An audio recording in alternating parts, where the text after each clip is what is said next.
Wala ka talagang silbi, Liza. Napakasimple lang ng hinihingi ko sa'yo, pero parang palaging may kulang. Kaya huwag kang magtataka kung bakit mas gusto kong lumabas kaysa manatili rito sa bahay na to.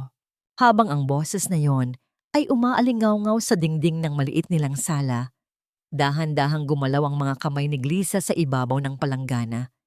Nakaluhod siya sa malamig na semento ng likod bahay. Kinukuskos ang puting polo ni Sherwin na may bahid ng maruming putik mula sa labas. Para sa gabing ito, naglaan siya ng 3 oras upang ihanda ang paborito nitong ulam na kare-kare. Kahit na ang ibig sabihin ni nito ay kailangan niyang tiisin ang matinding hapdi sa kaniyang mga daliri na namumula na dahil sa matapang na sabon. Hindi muna siya bumili ng sariling gamot para sa sumasakit na tuhod upang mabili lamang ang pinakasariwang karne sa palengke. Ang lahat ng kaniyang pagod, ang bawat patak ng kaniyang pawis, ay tila naging walang halaga sa isang iglap dahil sa mga salitang binitawan ng lalaking kaniyang pinag-alayan ng buhay. Nanginig ang kaniyang mga labi, ngunit walang tunog na lumabas sa kaniyang bibig. May kung anong bumara sa kanyang lalamunan, isang matigas at mapait na bara na tila sumasakal sa bawat hininga. Hindi siya sumigaw, hindi rin siya umiyak ng malakas. Ang pinakamasakit na sugat ay yaong hindi lumilikha ng ingay. Naramdaman na lamang niya ang dahan-dahang pagpiga sa kaniyang dibdib habang ang hawak niyang polo ay dahan-dahang lumubog sa bumubulang tubig nang hindi niya namamalayan. Sa kabila ng 5 taong pagtitiis, ng bawat puyat at pagod, na ibinuhos niya upang maitaguyod ang pangarap ng lalaking pinakasalan, ito ba ang halaga ng kaniyang pag-ibig? Hanggang kailan niya kayang yakapin ang dusa habang ang sarili niyang kaluluwa ay unti-unting nagiging abo sa harap ng kaniyang mga mata? Tumayo si Gliza mula sa kaniyang pagkakaluhod, pinahid ang basa niyang mga kamay sa kaniyang lumang duster na may mga mantsa na ng dumi. Humakbang siya papasok sa kusina, kung saan nakalatag sa hapagkainan ang masusing inihandang hapunan. Doon ay nakatayo si Sherwin sa harap ng salamin, inaayos ang kaniyang mamahaling Amerikana. Ang kaniyang bawat galaw ay puno ng kayabangan. Ang kaniyang mukha ay walang bakas ng pag-aalala para sa asawang mukhang pagod na pagod. "Sherwin!" Pabulong na tawag ni Gliza. Ang kaniyang boses ay nanginginig sa takot na baka magalit na naman ito. "Hindi mo ba muna kakainin to? I cooked your favorite kare-kare. Masama pa naman ang sikmura mo nitong mga nakaraang araw." Lumingon si Sherwin. Ang kaniyang mga mata ay puno ng paghamak habang tinititigan ang hapagkainan bago ibinalik ang tingin kay Gliza. "Kare-kare? Gliza, look at this. Sobrang mamantika, kaya ka lalong tumataba at hindi nag-aayos eh. Tignan mo nga ang sarili mo sa salamin. Para kang katulong. No wonder Rian looks so much better and professional. Hindi ko alam kung bakit kita pinakasalan noon. Utang na loob mo sa akin na dinala kita rito sa Maynila mula sa probinsya ninyo, kaya wag mo akong sasakalin sa mga ganyang bagay." Ang mga salitang iyon ay tila mga palaso na may lason na bumaon ng malalim sa puso ni Gliza. Ang kaniyang asawa, ang lalaking nangakong mag-aaruga sa kanya sa harap ng altar, ay walang pakundangan siyang ikinalis sa ibang babae sa loob mismo ng kanilang tahanan.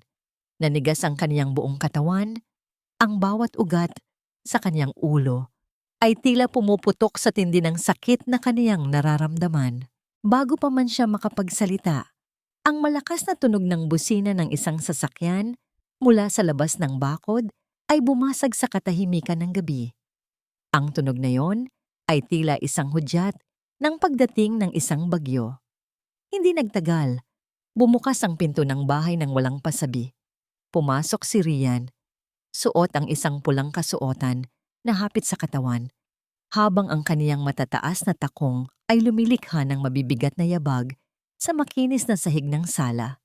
Ang kaniyang halimuyak na amoy mamahaling pabango ay agad na pumatay sa amoy ng pagkaing nakahain sa mesa. "Hi, Sherwin! Are you ready?" Masiyahing bati ni Rian na tila ba pag-aari niya ang lugar na yon. Pagkatapos ay binalingan niya si Gliza ng isang mapang-aping tingin na may kasamang pekeng ngiti sa kanyang mga labi.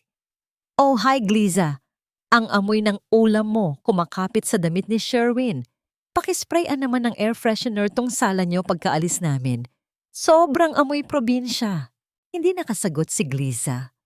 Ang kanyang paningin ay napako sa kamay ni Rian na nakahawak sa braso ni Sherwin. Doon, sa kanyang daliri, ay kumikinang ang isang gintong singsing na may disenyong esmeralda. Ang singsing na yon ay pamilyar na pamilyar kay Gliza. Ito ang tanging di matatawarang pamana ng kanyang yumaong lola. Ang tanging alaala ng kanyang tunay na pamilya na kinuha ni Sherwin noong nakaraang buwan sa pangakong ipapalinis at ipapaayos ang sukat nito. Sherwin! Nanginginig na itinaas ni Gliza ang kaniyang daliri. Itinuturo ang singsing. Bakit? Bakit nasa kanya ang singsing ni Lola? Walang anumang bakas ng hiya o pagsisisi sa mukha ni Sherwin. Sa halip, humakbang pa ito nang mas malapit at hinarap si Gliza nang may galit sa mga mata. Ah, yan ba? Hiniram muna ni Rian. May napakahalaga kaming meeting na ngayon sa mga malalaking kliyente mula sa Monteverde Group. Kailangan niyang magmukhang kagalang-galang at mayaman sa harap nila. Hindi tulad mo na nakatago lang dito sa bahay at walang pakinabang. Saka, ano ba ang silbi ng singsing na yan kung nakatabi lang sa lumang kahon? Mas nadadala ni Rian ang ganyang klaseng alahas. Yes, Gliza. Bagay naman sa akin. Di ba? Dugtong ni Rian habang hinahaplos ang kanyang buhok gamit ang kamay na may singsing na tila ba sinasadya niyang ipagmalaki ang kanyang tagumpay. Don't worry, hindi ko naman nanakawin to. Mas mayaman pa ang pamilya ko sa buong angkan ninyo sa probinsya. Ang sakit na nararamdaman ni Gliza ay napalitan ng isang malamig na pakiramdam ng kawalan. Ang kanyang pagkatao, ang kanyang mga alaala, at ang kanyang pamilya ay patuloy na niyayurakan ng dalawang taong nasa kanyang harapan. Ngunit hindi pa doon nagtatapos ang kanyang kalbaryo para sa gabing ito. Kumuha si Sherwin ng isang makapal na brown envelope mula sa kanyang bag at marahas na inilagay ito sa ibabaw ng mesa. Ang sobre ay tumama sa pinggan ng kare-kare, dahilan upang tumapon ang ilang patak ng sarsa sa malinis na puting mantel na ilang oras na pinagpaguran ni Gliza na labhan at plansahin. Bago ako umalis, pirmahan mo yan, utos ni Sherwin. Ang kanyang boses ay walang iniwan sa isang hukom na nagpapasya sa buhay ng isang kriminal. Iyan ang mga papeles para sa paglilipat ng titulo ng lupa ng pamilya mo sa Batangas. Gagamitin ko yan bilang collateral sa bangko para sa bagong proyekto ng kumpanya. Kung gusto mong patunayan na may silbi ka bilang asawa ko, pirmahan mo yan ngayon din. Huwag kang madamot, Gliza. Kung wala ako, wala ka ring mararating sa buhay. Tinitigan ni Gliza ang mga papeles na nakaladlad sa kanyang harap. Ito ang huling ari-arian na iniwan ng kanyang lola bago ito yumao. Ang lupang kanyang pinag-ingatan at itinago mula sa kaalaman ng kumpanya ng kanyang pamilya upang mapanatili ang kanyang simpleng pamumuhay kasama si Sherwin. Kung pipirmahan niya ito, tuluyan na niyang isusuko ang huling natitirang koneksyon sa kanyang tunay na pagkakakilanlan, ang huling proteksyon na mayroon siya laban sa kalupitan ng mundong ito. Sherwin, hindi ko kayang gawin yan. Umiiyak na pakiusap ni Gliza habang lumalapit sa kanyang asawa at sinusubukang hawakan ang kamay nito. Iyan na lang ang natitira sa akin mula kay Lola. Huwag mo namang kunin to. Parang awa mo na. Marahas na itinulak ni Sherwin ang kamay ni Gliza. Sapat na lakas upang mapaatras ang babae at mapakapit sa gilid ng mesa. Huwag mo akong idaan sa iyak mo, Gliza. Wala akong pakialam sa lola mo o sa kung anong sentimental value ng lupang yan. Ang kailangan ko ay pera para sa kumpanya. Kung hindi mo yan pipirmahan ngayon, huwag mo nang asahan na babalik pa ako sa bahay na to. Hahayaan kitang mabulok dito nang walang kahit isang sentimo. Pirmahan mo na kasi, Gliza, pang-uupat ni Rian habang nakasandal sa pinto at nakataas ang isang kilay. Huwag mo nang pahirapan si Sherwin. Tutal, wala ka namang ibang maitutulong sa kanya kundi ang maging pabigat. Ang bawat salita ay tila isang hampas ng latigo sa kaniyang likod. Nakatayo si Gliza sa gitna ng kaniyang sariling kusina, tila isang dayuhan sa sarili niyang buhay. Sa isang gilid ay ang kaniyang asawa na handang talikuran siya para sa kaniyang kasakiman, at sa kabilang gilid ay ang babaeng nagnakaw ng kaniyang asawa, ng kaniyang singsing, at ngayon ay ng kaniyang natitirang karangalan. Ang kaniyang puso ay tuluyan ng nadurog. Ngunit sa ilalim ng mga guho ng kaniyang pagkatao, may isang maliit na kislap ng galit ang nagsisimulang mabuo. Inabot ni Sherwin ang isang panulat at marahas na idinikit ito sa kamay ni Gliza, habang ang kaniyang mga mata ay nanlilisik sa galit. Pumirma ka na, Gliza. Ngayon din. Nakatayo si Gliza, hawak ang panulat, habang ang kaniyang mga luha ay patuloy na pumapatak sa ibabaw ng dokumentong magtatakda ng kaniyang huling pagkatalo o ng simula ng kaniyang pagbangon. Wala kang kwentang asawa, Gliza. Kung hindi dahil sa akin, natuyo na ang mga pangarap mo sa probinsya. Ang marahas na sigaw na yon ni Sherwin, kasunod ng padabog na pagsasara ng pinto na nayanig ang buong kabahayan, ay patuloy na umuusal sa isipan ni Gliza habang siya ay nakaupo sa sahig ng madilim na sala. Nakaalis na ang kanyang asawa kasama si Rian, dala ang galit at ang mga papel na hindi niya pinirmahan. Sa kabila ng matinding takot na baka tuluyan na siyang iwan nito, may isang bahagi ng kanyang puso na nakaramdam ng kakaibang ginhawa dahil hindi niya isinuko ang huling alaala ng kaniyang pamilya. Ang katahimikan sa loob ng bahay ay tila isang mabigat na kumot na dahan-dahang lumulukob sa kanya. Pinalalakas ang bawat tibok ng kaniyang nagluluksang puso. Iniligpit ni Gliza ang malamig na pagkain at pinunasan ang sarsa ng kare-kare na kumalat sa mesa. Tila ba pinupunasan din niya ang sarili niyang mga luha. Sa bawat haplos ng basahan sa mesa, naaalala niya kung paano niya ibinuhos ang 5 taon ng kaniyang buhay para sa isang lalaking itinuring lamang siyang kasangkapan. Nang matapos siya, dahan-dahan siyang naglakad patungo sa maliit na silid sa dulo ng pasilyo, ang silid kung saan nakatago ang kanyang lumang baul na gawa sa kahoy ng nara, ang tanging bagay na dala niya mula sa Batangas nang piliin niyang sumama kay Sherwin sa Maynila. Lumuhod si Gliza sa harap ng lumang baul. Ang amoy ng tuyong dahon ng patchouli at lumang papel ay agad na humalik sa kaniyang pang-amoy. Tila ba nagbabalik sa kanya sa mga panahong ligtas pa siya sa piling ng kaniyang pamilya. Sa ilalim ng mga lumang barot saya at mga bordadong panyo, nakapan ng kaniyang mga daliri ang isang lihim na kompartimento. Doon ay nakatago ang isang makapal at kupas na sobrang kulay kape na may tatak ng isang selyo na matagal na niyang hindi nakikita. Dahan-dahan niyang binuksan ang sobre at inilabas ang isang sulat na isinulat sa magandang sulat kamay ng kaniyang yumaong lola, si Doña Victoria Monteverde. Habang binabasa ni Gliza ang bawat salita, ang kaniyang mga mata ay napuno ng sariwang luha na pumatak sa papel, na lumikha ng maliliit na bilog na mantsa sa ibabaw ng tinta. Aking pinakamamahal na apo, si Gliza. Saad sa sulat. Kung binabasa mo ito, maaaring wala na ako sa iyong piling.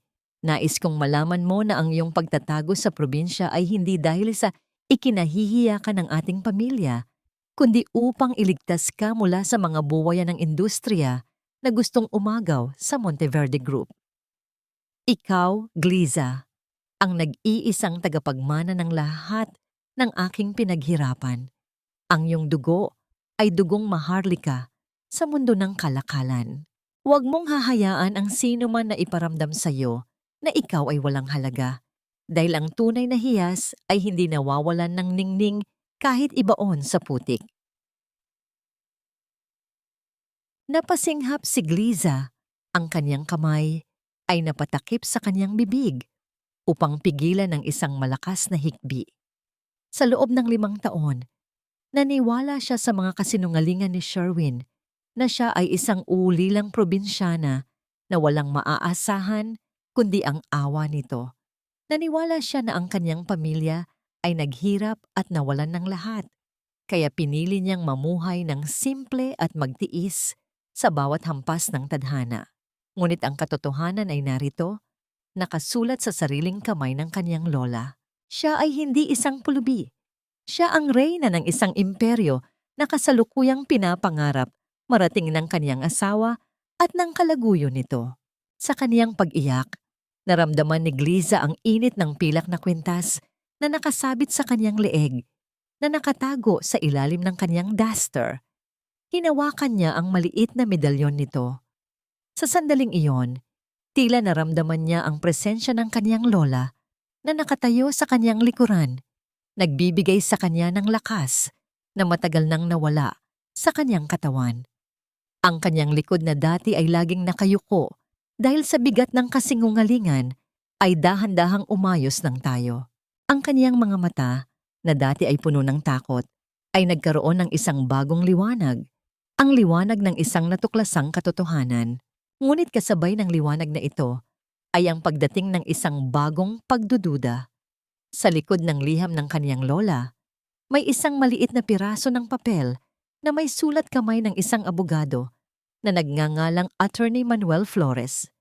Nakasulat doon na bago pumanaw ang kanyang lola, may isang estranghero na nag-imbestiga tungkol sa kinaroroonan ni Gliza at sa kaniyang tunay na pagkakakilanlan. Ang petsa ng pag-imbestiga ay 1 taon bago sila magkakilala ni Sherwin sa Batangas. Nanginig ang buong katawan ni Gliza sa isang nakapangingilabot na hinala. Posible kaya na hindi aksidente ang pagkikita nila ni Sherwin noon? Posible kaya na ang lahat ng pagpapakita nito ng pag-ibig sa kanya sa simula ay bahagi lamang ng isang planong nakalaan upang makuha ang kanyang tiwala at, sa huli, ang kanyang kayamanan? Bago pa man niya masagot ang katanungang iyon, ang kanyang telepono na nakalagay sa ibabaw ng baul ay biglang umilaw at nanginginig sa ibabaw ng kahoy na lumikha ng banayad na tunog sa madilim na silid. Walang pangalang nakarehistro sa screen, tanging isang hindi kilalang numero lamang ang nakasulat. Dahan-dahang sinagot ni Gliza ang tawag, inilapat ang telepono sa kanyang tainga habang pigil ang kanyang paghinga. Isang malalim at hindi pamilyar na boses ng isang lalaki ang nagsalita mula sa kabilang linya. Gliza, oras na para bumalik ka sa iyong kaharian. May mga taong nagtatangkang ibenta ang mga shares ng Monteverde Group bukas at ang tanging pirma mo lamang ang makapipigil sa kanila. Ngunit mag-iingat ka. Ang kumpanya ng asawa mo ay isang maliit na piraso lamang sa larong ito. Alis ako ngayon, Gliza. Pag-isipan mo ng mabuti ang ginagawa mo. Kapag bumalik ako rito mamayang gabi at wala pa ring pirma ang mga papeles na yan, huwag mo na akong asahan na ituturing pa kitang asawa. Ang boses ni Sherwin, bago umalis ng bahay kinabukasan, ay tila isang malamig na hanging dumaan sa sala. Puno ng pagbabanta at walang kahit katiting na pagmamahal. Nakatayo si Gliza sa tabi ng hapagkainan, pinapanood ang kanyang asawa na abalang-abala sa pag-aayos ng kanyang kurbata.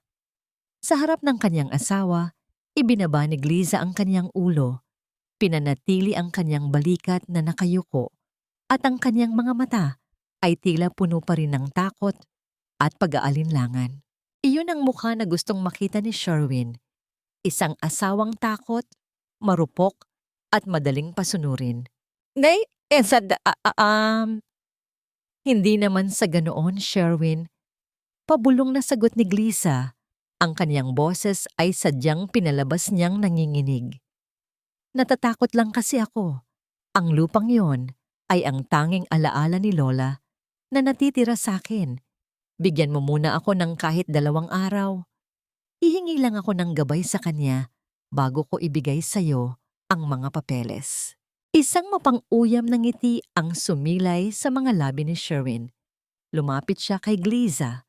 Tinapik ng may kaunting lakas ang pisngi nito na tila ba binabati ang isang alagang hayop na natutong sumunod. Mabuti naman at natauhan ka na. Ganiyan nga, Gliza.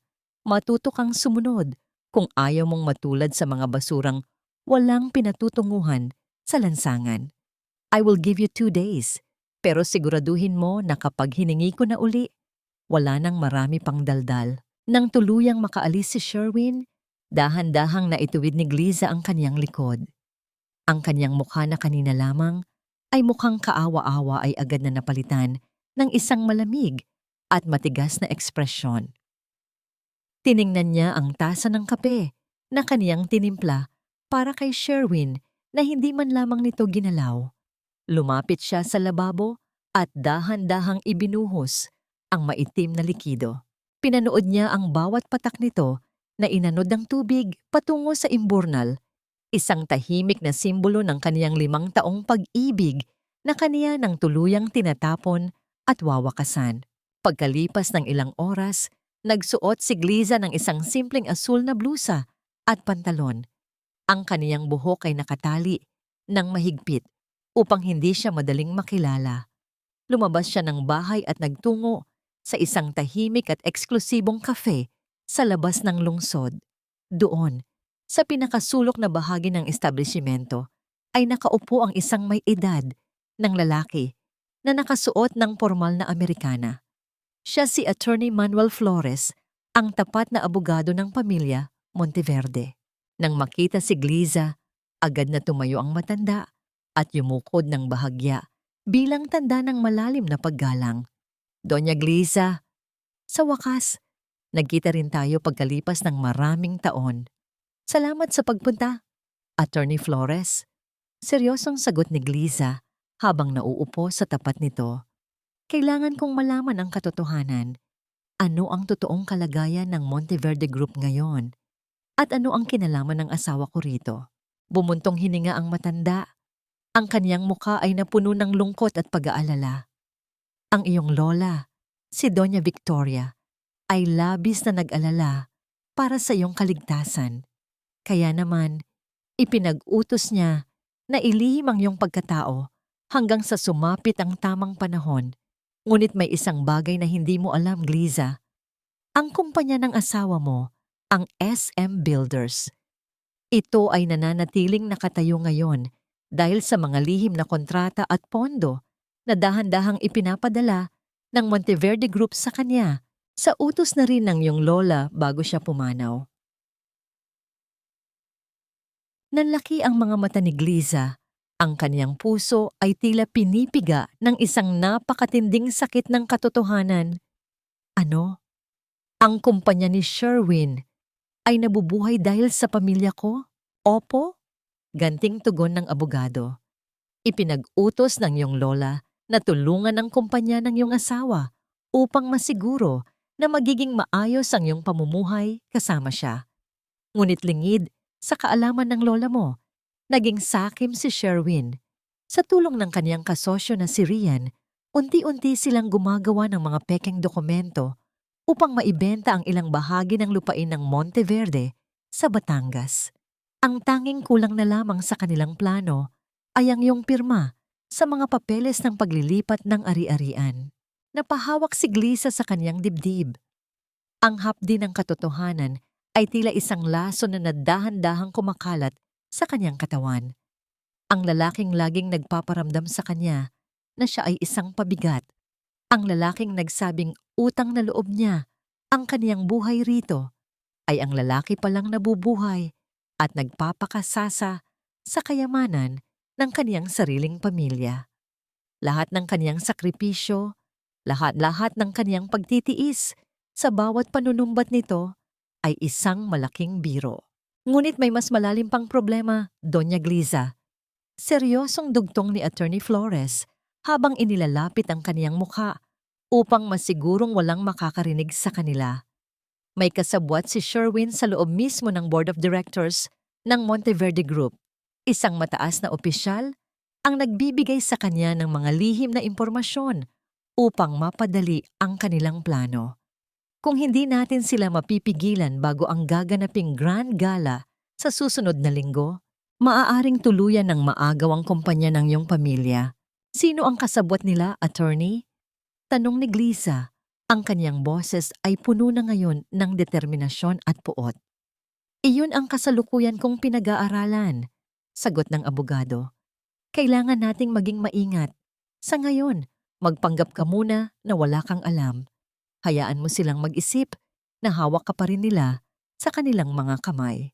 Nang makauwi si Gliza sa kanilang bahay ng hapong iyon, muli niyang isinuot ang maskara ng isang mahina at masunuring asawa.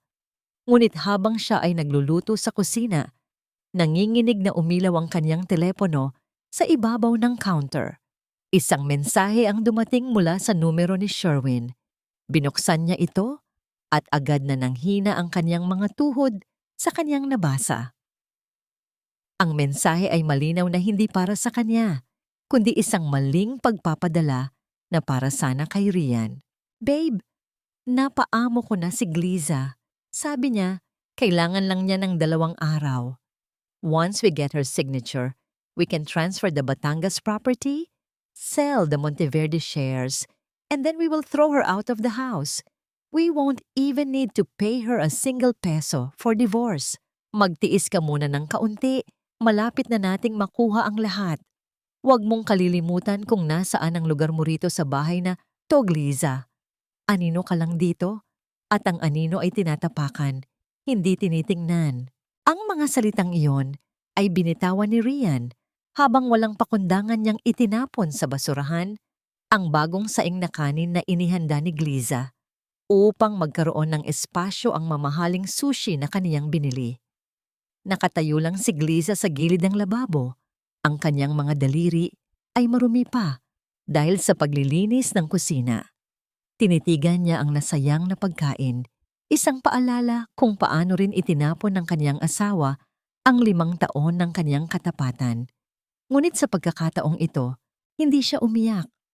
Ang bawat pangaapi na kaniyang natatanggap ay tila nagiging panggatong sa apoy na dahan-dahang lumalaki sa kaniyang dibdib. Nakarating si Rian sa bahay dahil sa kawalan ng pasensya. Nais niyang masigurong mapapapirma si Gliza sa mga papeles ng lupa sa Batangas. Upang ipagdiwang ang kanilang inaasahang tagumpay, nagpasya silang mag-asawa na magdaos ng isang maliit na salusalo sa loob mismo ng bahay ni Gliza, habang si Gliza naman ay pinilit nilang magsilbing katulong na tagahatid ng kanilang pagkain at inumin. Gliza, dalhan mo nga kami ng orange juice dito sa sala, utos ni Sherwin. Ang kanyang boses ay walang kaibahan sa isang amo na nag-uutos sa kanyang alipin. Bilisan mo, mainit ang ulo ko ngayon. Opo, Sherwin.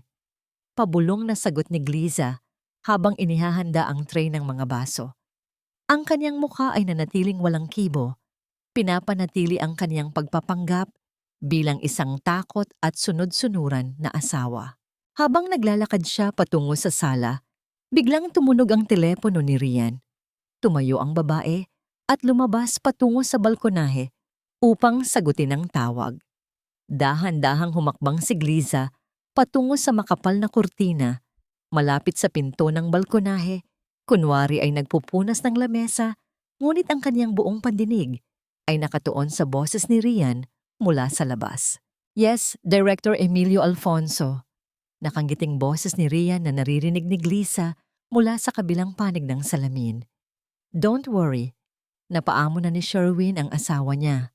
Makukuha na namin ang pirma niya para sa lupa sa Batangas bukas. Walang anumang kahina-hinala. Akala ng tangang yon ay para sa kumpanya ni Sherwin ang pinapapirmahan na namin. Nanlamig ang buong katawan ni Gliza. Direktor Emilio Alfonso. Siya ang pinakamatandang miyembro ng Board of Directors ng Monteverde Group, ang taong itinuring ng kanyang lola na isa sa pinakamatalik na kaibigan ng pamilya. Hindi niya akalain na ang taong pinagkakatiwalaan ng kanilang pamilya ay isa palang ahas na nakikipagsabwatan sa kaniyang asawa upang nakawin ang kanilang kumpanya. At bukod doon, patuloy ni Rian na may kasamang mahinang tawa, maayos mo na ba ang mga records?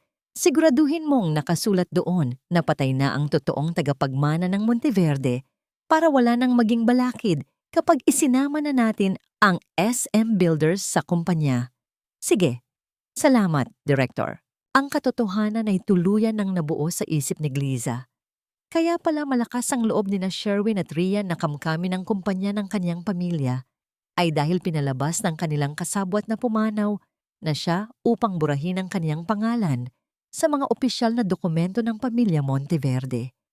Ang kanilang kasakiman ay walang hangganan, ngunit hindi nila alam na ang patay na tagapagmana ay kasalukuyan nilang ginagawang katulong sa loob ng sarili nitong tahanan. Pumasok muli si Rian sa sala at hinarap si Gliza na may kasamang nakatutunaw na tingin. Oh, Gliza, narito na ang mga papeles. Pirmahan mo na to ngayon. Ayaw ko nang maghintay pa ng isa pang araw. Inilapag ni Rian ang folder sa lamesa at iniabot ang panulat kay Gliza. Kinuha ni Gliza ang panulat, ang kaniyang mga kamay ay sadyang nanginginig. Habang inilalapit niya ang kaniyang kamay sa papel, sadyang tinabig ng kaniyang siko ang baso ng orange juice na kaniyang inihanda. Ang malagkit na likido ay mabilis na kumalat sa ibabaw ng lamesa. Tuluyang binasa at sinira ang mga dokumentong nakalagay doon. Ay, sorry! Sorry, Rian! Hindi ko sinasadya. Pagdadahilan ni Gliza, habang kunwari ay natatarantang pinupunasan ng lamesa gamit ang kaniyang duster. Nanginginig kasi ang aking mga kamay dahil hindi pa ako kumakain mula kaninang umaga. Pasensya na talaga. Ang marahas na pag-atras ng kanyang upuan ay lumikha ng isang matalim at nakakarinding tunog sa sahig nang biglang tumayo si Sherwin sa galit. Hinawakan niya ng mahigpit ang balikat ni Gliza at marahas itong itinulak patungo sa gilid. Tanga ka talaga, Gliza. Simpleng papel na nga lang hindi mo pa maingatan. Alam mo ba kung gaano kahirap i-print ang mga dokumentong yan? Pasensya na, Sherwin. Pabulong na sagot ni Gliza habang hawak ang kaniyang balikat na nasaktan sa pagkakatulak. Sa likod ng kaniyang pekeng takot, ang kaniyang mga mata ay nanatiling malamig at matalas tulad ng isang kutsilyo. Alam niyang nakabili siya ng isa pang araw upang maghanda sa tulong ng kaniyang abogado. Umalis ka nga sa harap ko, sigaw ni Sherwin. Mag-print ka ng bago bukas at siguraduhin mong pipirmahan mo yan ng walang anumang arte. Pumasok si Gliza sa kanyang silid at isinara ang pinto. Doon sa dilim, dahan-dahan niyang binuksan ang kanyang lumang talaarawan.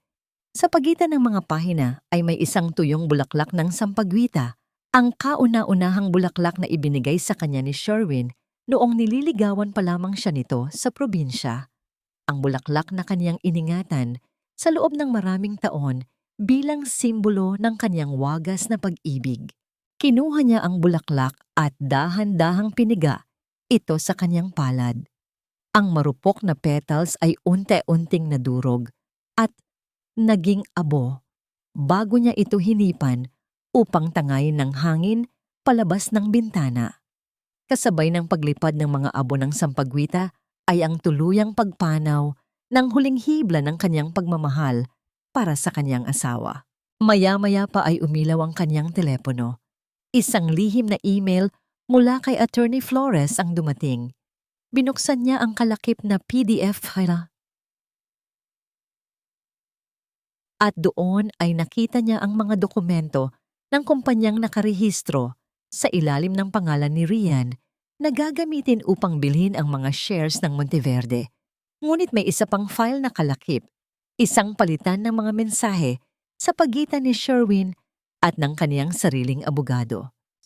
Napatigil si Gliza at isang malamig na ngiti ang sumilay sa kaniyang mga labi habang binabasa ang lihim na plano ng kaniyang asawa.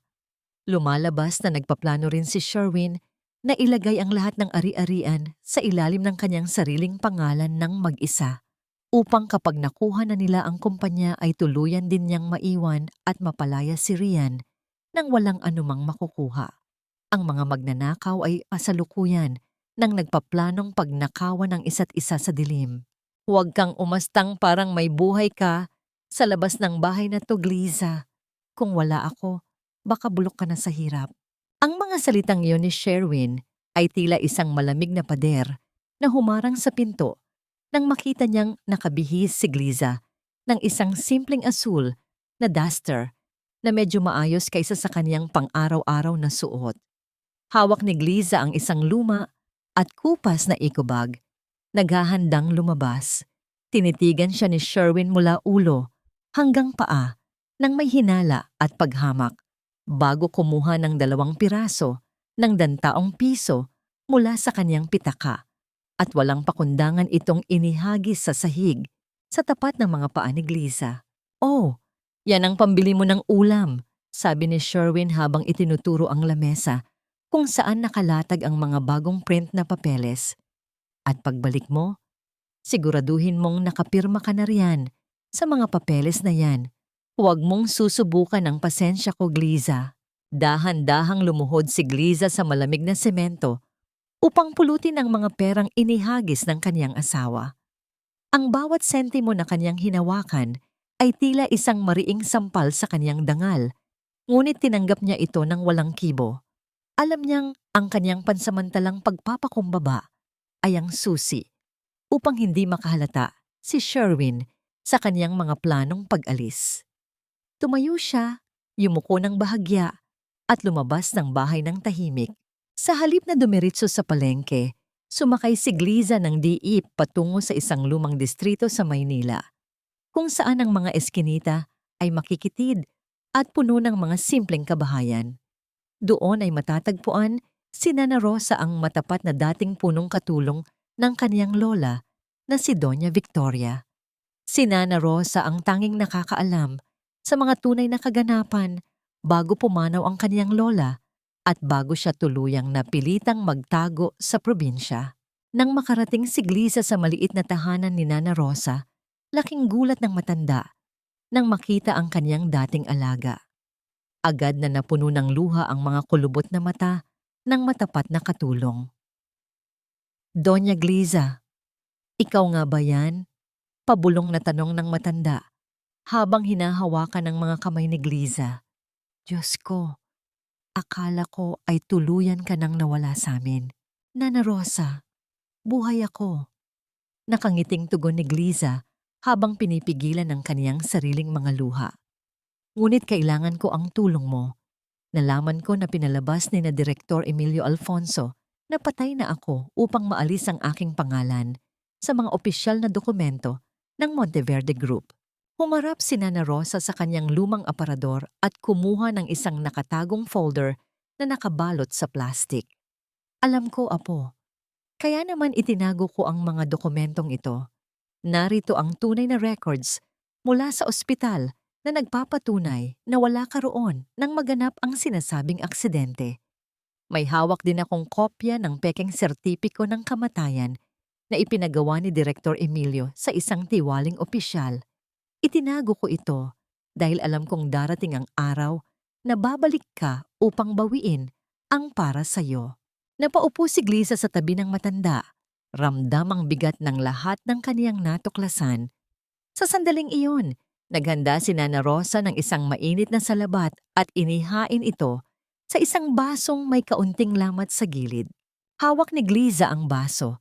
Hinayaan ang init nito na dumaloy sa kaniyang nanginginig na mga daliri. Sa loob ng 5 taon ng kanyang kasal kay Sherwin, hindi niya kailanman naramdaman ang ganitong klaseng init at pag-aalaga. Ang kanyang tahanan kasama si Sherwin ay marangya, ngunit ito ay tila isang malamig na bilangguan kung saan ang kanyang pagkatao ay unti-unting pinapatay. Ang simpleng baso ng salabat mula sa kanyang dating katulong ang nagbalik sa kanya ng pakiramdam na siya ay isang tao na karapat-dapat ding alagaan at mahalin. "Salamat, Nana Rosa," bulong ni Gliza habang pinupunasan ang kaniyang mga luha. "Akala ko ay nag-iisa na lang ako sa laban na to." "Hindi ka nag-iisa, Apo," sagot ni Nana Rosa habang hinahaplos ang kaniyang likod. "May isang tao sa loob ng kumpanya na palaging nagpapadala ng tulong sa amin upang masigurong ligtas ang mga dokumentong ito. Hindi ko alam kung sino siya, ngunit alam kong isa siyang kakampi na nagmamasid sa dilim. Ipinasok ni Gliza ang mga dokumento sa loob ng kaniyang eco bag at mabilis na nagpaalam upang makauwi bago matapos ang ibinigay na oras ni Sherwin. Sa daan, dumaan muna siya sa palengke upang bumili ng ilang murang gulay para maging kapani-paniwala ang kaniyang pag-alis. Nang makarating siya sa tapat ng kanilang bahay, napansin niya ang isang kakaibang katahimikan. Walang anumang tunog mula sa loob. Marahan niyang binuksan ang pinto at humakbang papasok sa sala. Ang kanyang puso ay tila tumigil sa pagtibok sa kanyang nakita. Ang kanyang lumang baul na gawa sa kahoy ng nara na kanyang maingat na itinago sa kanyang silid ay kasalukuyang nakalagay sa gitna ng sala. Ang trangka nito ay marahas na winasak at ang mga lumang damit at alaala ng kanyang pamilya ay nakakalat sa sahig na tila mga basurang walang halaga.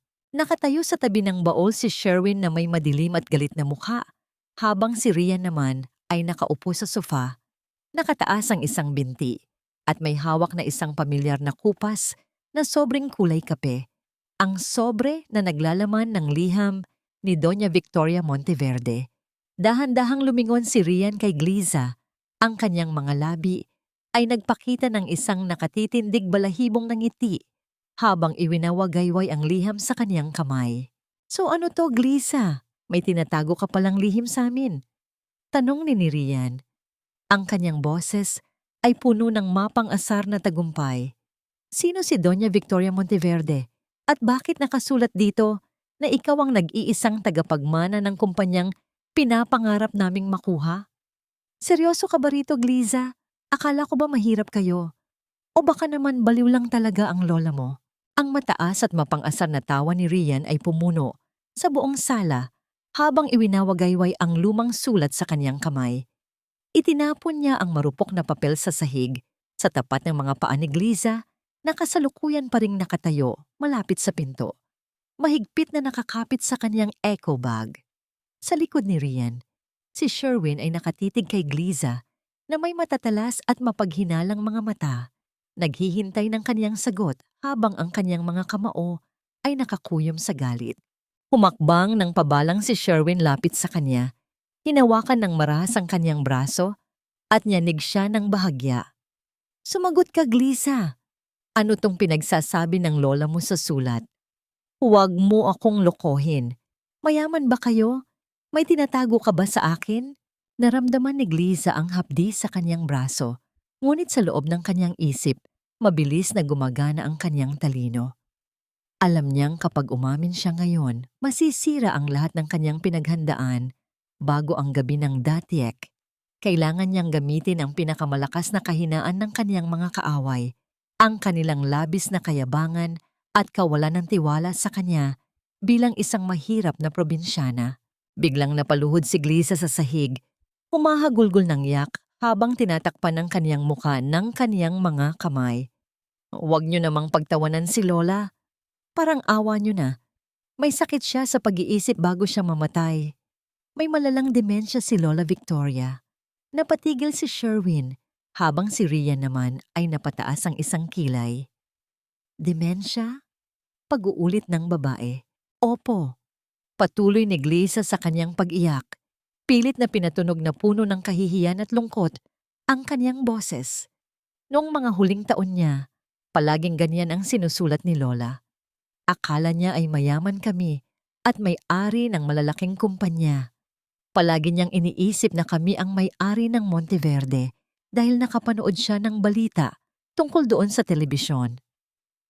Kung mayaman talaga kami, bakit ko titiisin na maging katulong niyo rito? Bakit ko hahayaang mamatay si Lola sa probinsya ng walang pambili ng gamot? Nagkatinginan sina Sherwin at Rian. Sa loob ng ilang sandali, ang katahimikan ay nabasag ng isa pang malakas na halakhak mula kay Rian. Lumapit ang babae at marahas na tinapak-tapakan ang mga nakakalat na damit ni Gliza sa sahig. "Sinasabi ko na nga ba, Sherwin?" Wika ni Rian habang hawak ang kanyang tiyan sa katatawa. "Naniwala ka naman agad sa sulat ng isang matandang ulyanin. Nakakatawa ka talaga, Gliza." Akala ko naman ay may nakatagong kayamanan ka. Yun pala ay galing ka lang sa pamilya ng mga may sira sa ulo. Napabuntong hininga si Sherwin. Ang kaniyang mukha ay napuno ng kaginhawahan at mas matinding paghamak kay Gliza. Lumapit siya sa lamesa at kinuha ang folder ng mga papeles. Napakadrama mo talaga, Gliza. Pinakaba mo pa kami. Pulutin mo yang mga kalat mo rito sa sala at siguraduhin mong malinis to bago kami bumalik. Kinuha ni Rian ang liham ni Doña Victoria. Marahas na pinunit-punit ito sa maliliit na bahagi at isinabog ang mga piraso sa mukha ni Gliza. Ayan, dalahin mo yan sa panaginip mo. Baka sakaling maging milyonaryo ka nga roon. Nang tuluyang umalis ang dalawa, habang masayang nag-uusap tungkol sa kanilang mga plano, naiwan si Gliza na mag-isa sa gitna ng sala. Unti-unting nawala ang iyak sa kaniyang mukha. Tumayo siya ng tuwid. Ang kaniyang mga mata ay puno ng isang napakalamig at nakatatakot na determinasyon. Dahan-dahan niyang nilapitan ang mga punit-punit na papel ng sulat ng kaniyang lola. Lumuhod siya. Maingat na pinulot ang bawat piraso ng papel at inilagay ito sa kaniyang palad. Patawad, Lola! Bulong ni Gliza sa katahimikan habang hinahaplos ang punit na papel. Kinailangan ko silang paniwalain sa kasinungalingang yon. Pero ipinapangako ko sa'yo, ibabalik ko ang ningning ng ating pangalan at pagbabayarin ko sila sa bawat luha na kinuha nila sa akin. Mula sa kanyang eco bag na hindi napansin ni na Sherwin, inilabas ni Gliza ang mga tunay na dokumento ng ospital at ang pekeng sertipiko ng kamatayan na ibinigay sa kanya ni Nana Rosa. Itinago niya ito sa isang ligtas na lugar sa loob ng kanyang silid. Agad niyang tinawagan si Attorney Flores upang iulat ang kanyang mga natuklasan tungkol kay Direktor Emilio Alfonso. Doña Gliza. Seryosong boses ng abogado mula sa kabilang linya. May masamang balita ako. Bukas ng umaga, magsasagawa ng isang lihim na pagpupulong si Direktor Emilio kasama ang ilang miyembro ng board upang formal na aprubahan ang pagbebenta ng lupain sa Batangas sa kumpanya ni Sherwin. Ginagamit nila ang pekeng sertipiko ng iyong kamatayan upang patunayang walang ibang tagapagmana na maaaring tumutol sa transaksyon. Napakuyom ang kamao ni Gliza. Kailangan nating pumunta roon, Attorney Flores. Kailangan nating pigilan ang pagpupulong na yon. Ngunit mahirap pumasok sa pribadong silid-pulugan ng Monteverde. Gliza, pag-aalala ng abogado. Kailangan ng isang espesyal na code at pahintulot mula sa seguridad upang makapasok doon. Wala tayong sapat na oras upang kumuha ng pahintulot nang hindi nila nalalaman. Ibinaba ni Gliza ang telepono nang may mabigat na pasanin sa kanyang isip. Paano niya mapipigilan ang pagpupulong kung hindi man lamang siya makakapasok sa loob ng gusali? Habang siya ay nag-iisip, biglang umilaw ang kanyang telepono. Isang mensahe mula sa isang hindi kilalang numero ang dumating. Binuksan niya ito at doon ay nakasulat ang ilang mga salita na tila isang regalo mula sa langit. Ang code sa pribadong silid-pulugan ng Monteverde ay 4092.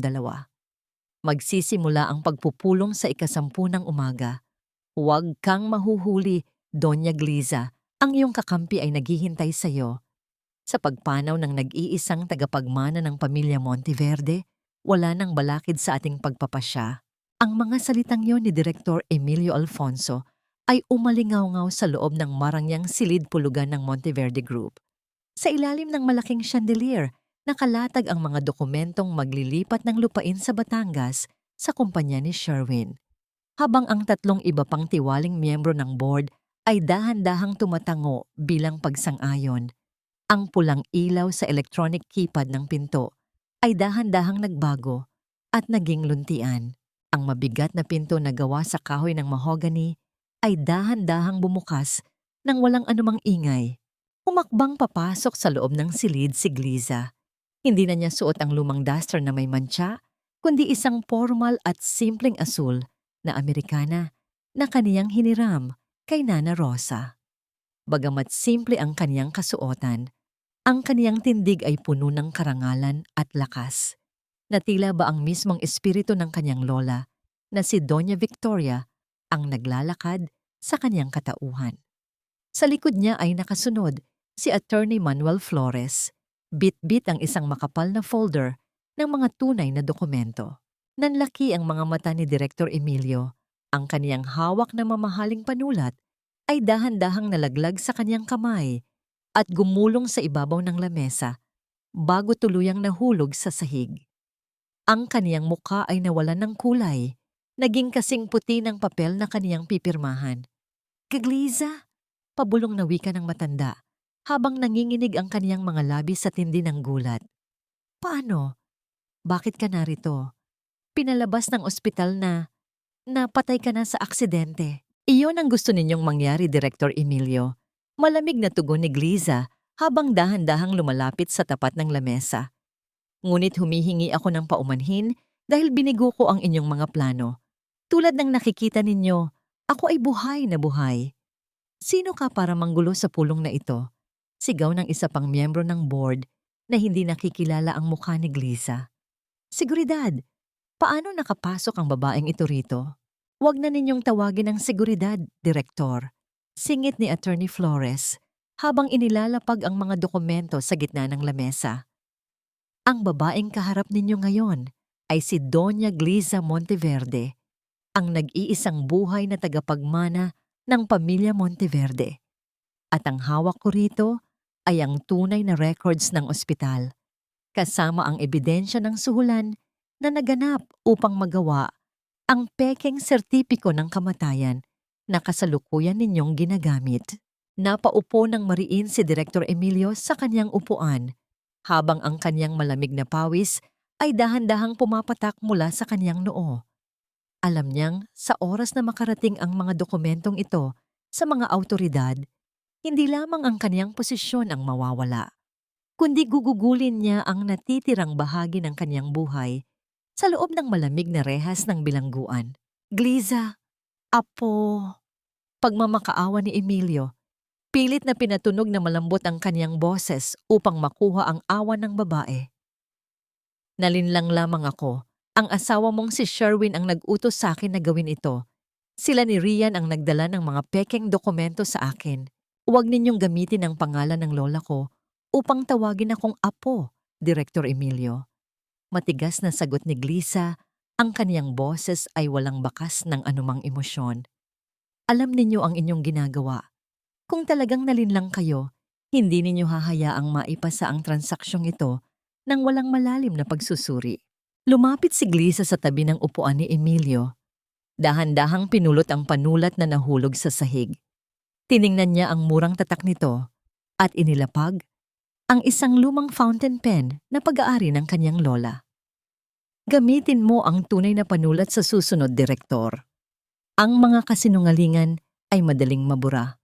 Ngunit ang katotohanan ay nakasulat sa tinta na hindi kailanman kumukupas." "Ano? Ano ang gusto mong gawin ko ngayon, Gliza?" Nanginginig na tanong ng matanda. Tuluyan ng isinusuko ang kaniyang natitirang tapang. "I freeze mo ang lahat ng transaksyon ng SM Builders sa kumpanya natin," utos ni Gliza habang nakatitig ng diretso sa kanyang mga mata. "Huwag mong hahayaang makakuha si Sherwin ng kahit isang sentimo. Ngunit may isang kondisyon. Huwag mong sasabihin sa kanya o kay Rian na buhay ako. Hayaan mo silang mag-isip na ang lahat ng ito ay dahil sa isang teknikal na problema ng bangko." Gagawin ko, Gliza. Gagawin ko ang lahat ng gusto mo. Huwag mo lang akong ipakulong." Mabilis na sagot ni Emilio. Pagkatapos ay dahan-dahan siyang sumandal at bumulong kay Gliza nang may takot sa kanyang mga mata. "Ngunit mag-iingat ka, apo. Hindi lang ako ang nag-iisang may gustong pabagsakin ang pamilya ninyo. May mas malaking puwersa sa likod ko. Isang tao na hindi mo inaasahan na kasabwat din ni Sherwin." Napakunot ang noo ni Gliza sa narinig. Ngunit bago pa man siya makapagtanong ng higit pa, biglang umilaw ang telepono ni Director Emilio na nakalagay sa ibabaw ng lamesa. Ang pangalan ni Sherwin ay malinaw na nakasulat sa screen. Sinesyasan ni Gliza si Emilio na sagutin ang tawag at ilagay ito sa speaker. Agad na narinig sa buong silid ang hysterical at galit na boses ni Sherwin mula sa kabilang linya. Director Emilio, nakuha ko na ang hiwalay na pirma ng asawa ko. Pero bakit biglang naka-freeze ang mga accounts ng SM Builders? Hindi namin ma-access ang pondo para sa proyekto sa Batangas. Anong nangyayari rito? Tumingin si Director Emilio kay Gliza. Naghihintay ng kanyang hudyat. Ngumiti ng napakalamig si Gliza at dahan-dahang tumango upang hudyatan ang matanda na magsimulang magsinungaling. Walang kwenta yang mga plano mo. Rian, sabi mo secured na ang board ni Emilio. Bakit ngayon wala tayong ma-access na pondo? Ang marahas at pasigaw na boses ni Sherwin ay umalingaw-ngaw sa loob ng maliit nilang sala.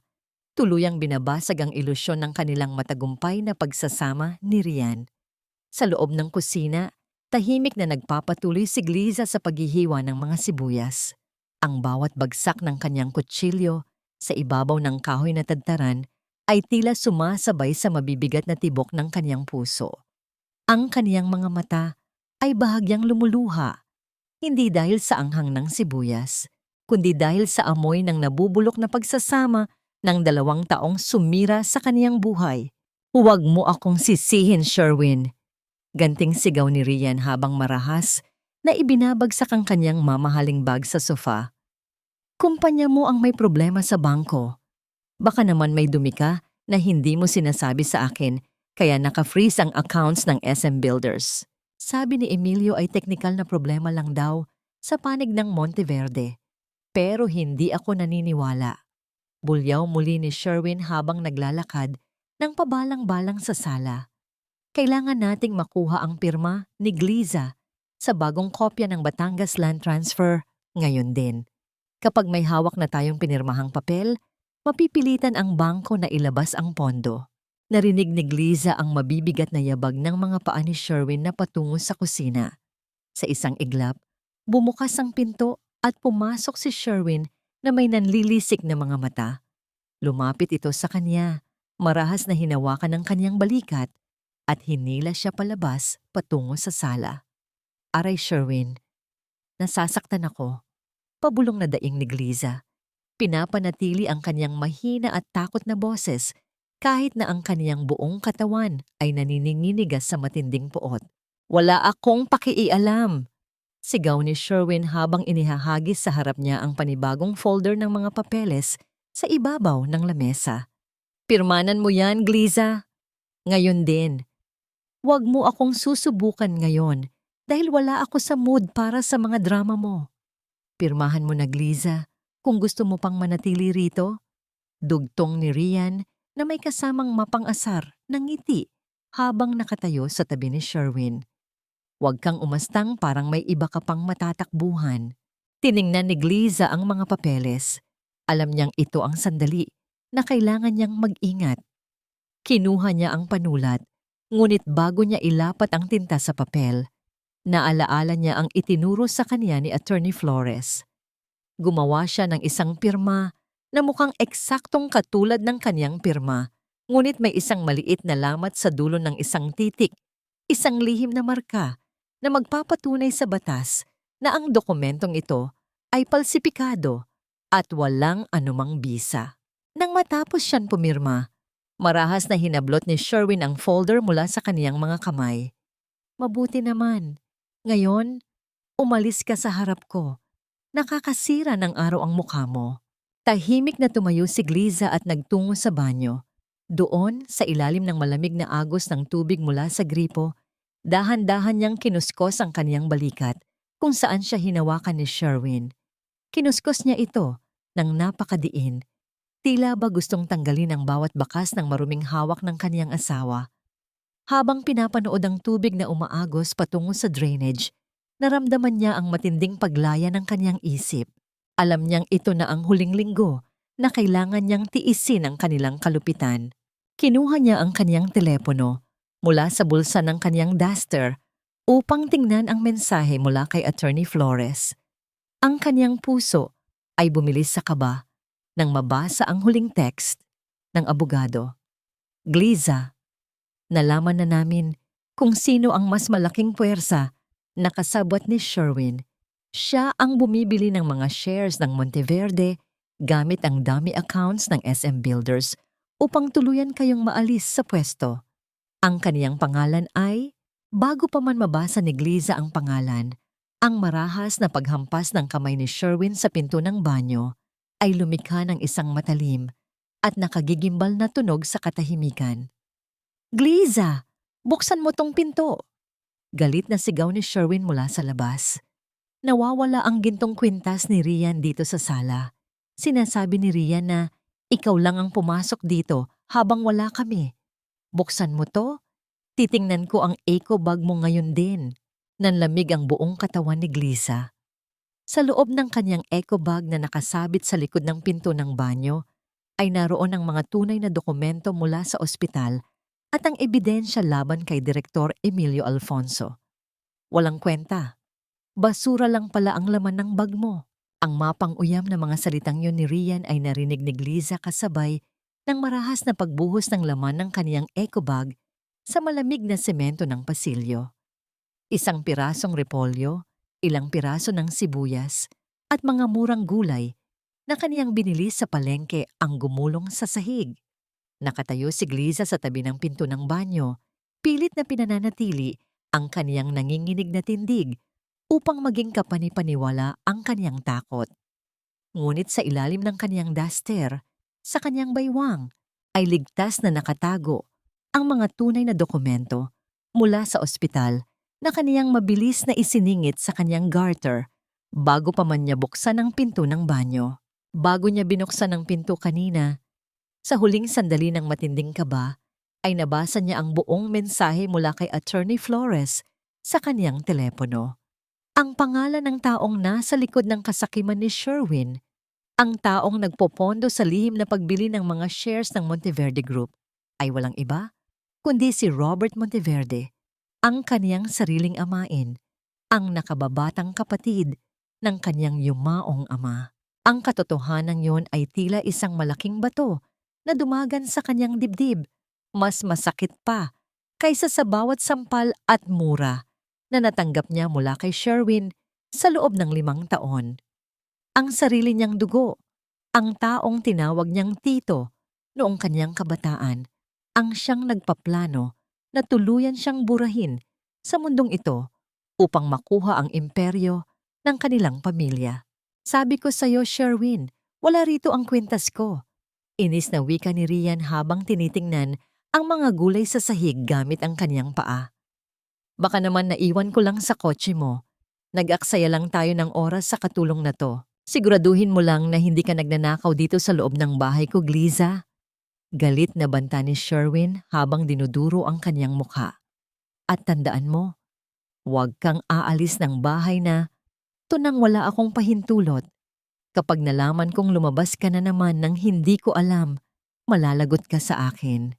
Nang tuluyang umalis ang dalawa, patungo sa kanilang kwarto upang mag-ayos para sa kanilang susunod na lakad, dahan-dahang lumuhod si Gliza upang pulutin ang mga nakakalat na gulay.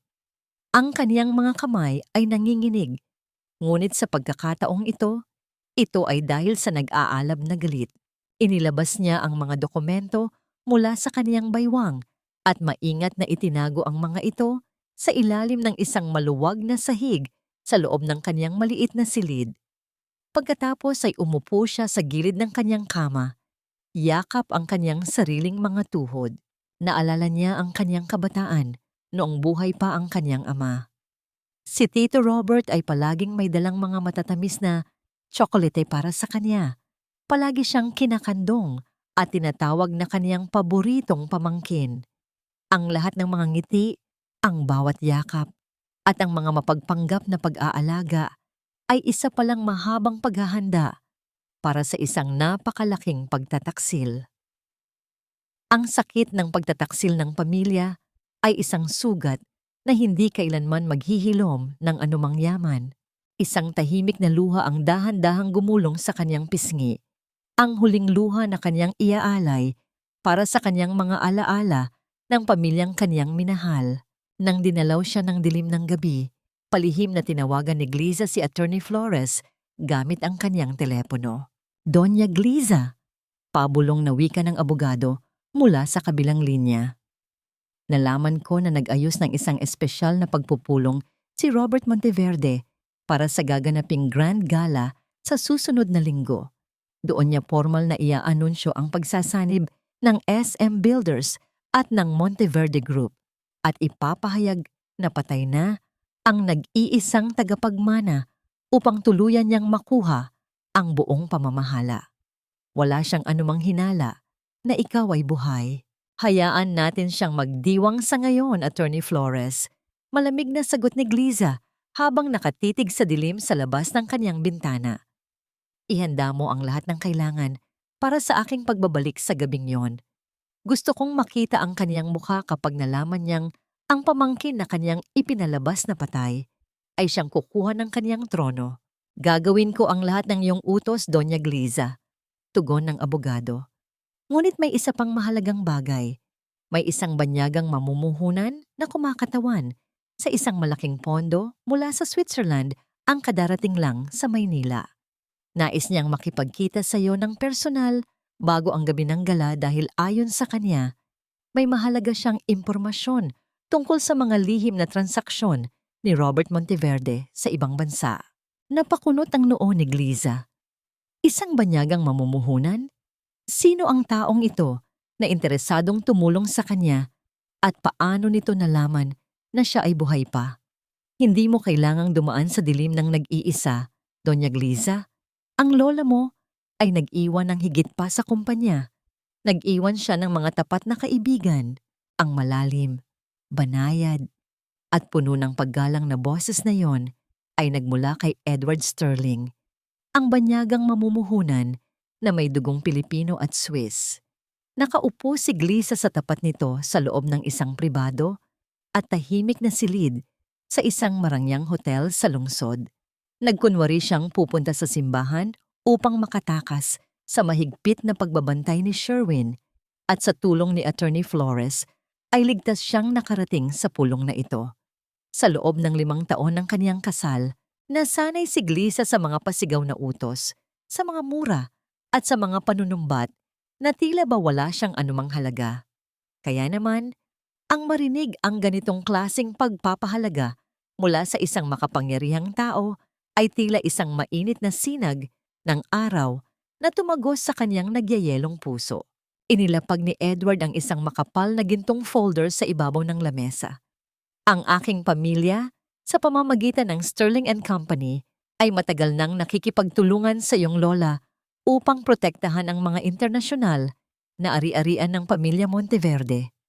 Ang hawak ko rito ay ang mga patunay na si Robert Monteverde ay gumagamit ng mga dummy accounts sa labas ng bansa upang dahan-dahang nakawin ang pondo ng inyong kumpanya at ilipat ito sa kumpanya ng asawa mo, ang SM Builders.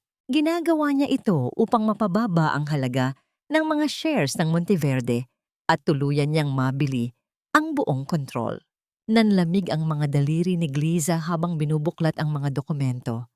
Nakita niya ang mga lagda ng kanyang amain, ang mga transaksyon na naganap sa loob ng maraming taon, at ang mga plano kung paano siya tuluyang aalisin sa eksena pagkatapos ng sapnay ng 2 kumpanya. Bakit? Bakit mo ako tinutulungan, Edward? Tanong ni Gliza, ang kanyang boses ay may kaunting panginginig. Wala akong anumang maibabayad sa iyo sa ngayon. Ngumiti ng bahagya si Edward. Ang kanyang mga mata ay puno ng katapatan at paghanga. Ipinangako ko sa iyong lola na babantayan kita mula sa malayo. Noong pinili mong mamuhay ng simple kasama si Sherwin, pinasya kong huwag munang makialam upang irespeto ang iyong desisyon.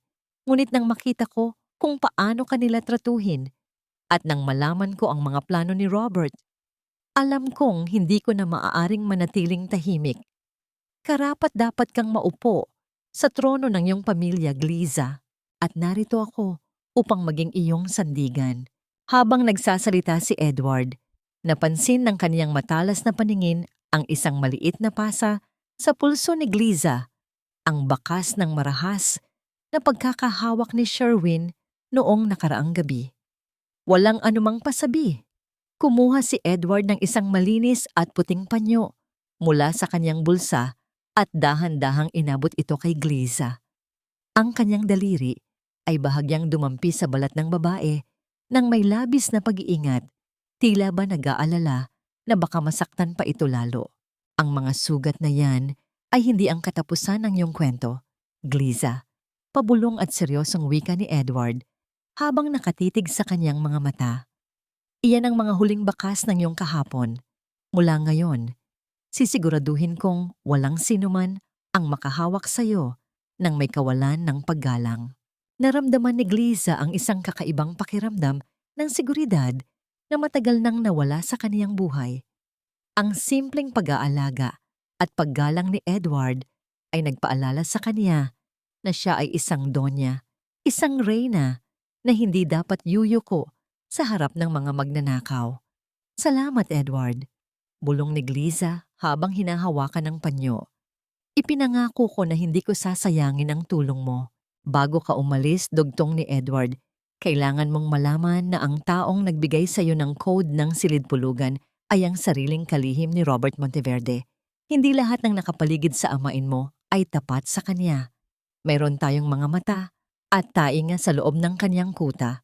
Nagpaalam si Gliza at mabilis na bumalik sa kanilang bahay bago pa man matapos ang kanyang idinahilang oras ng pagpunta sa simbahan.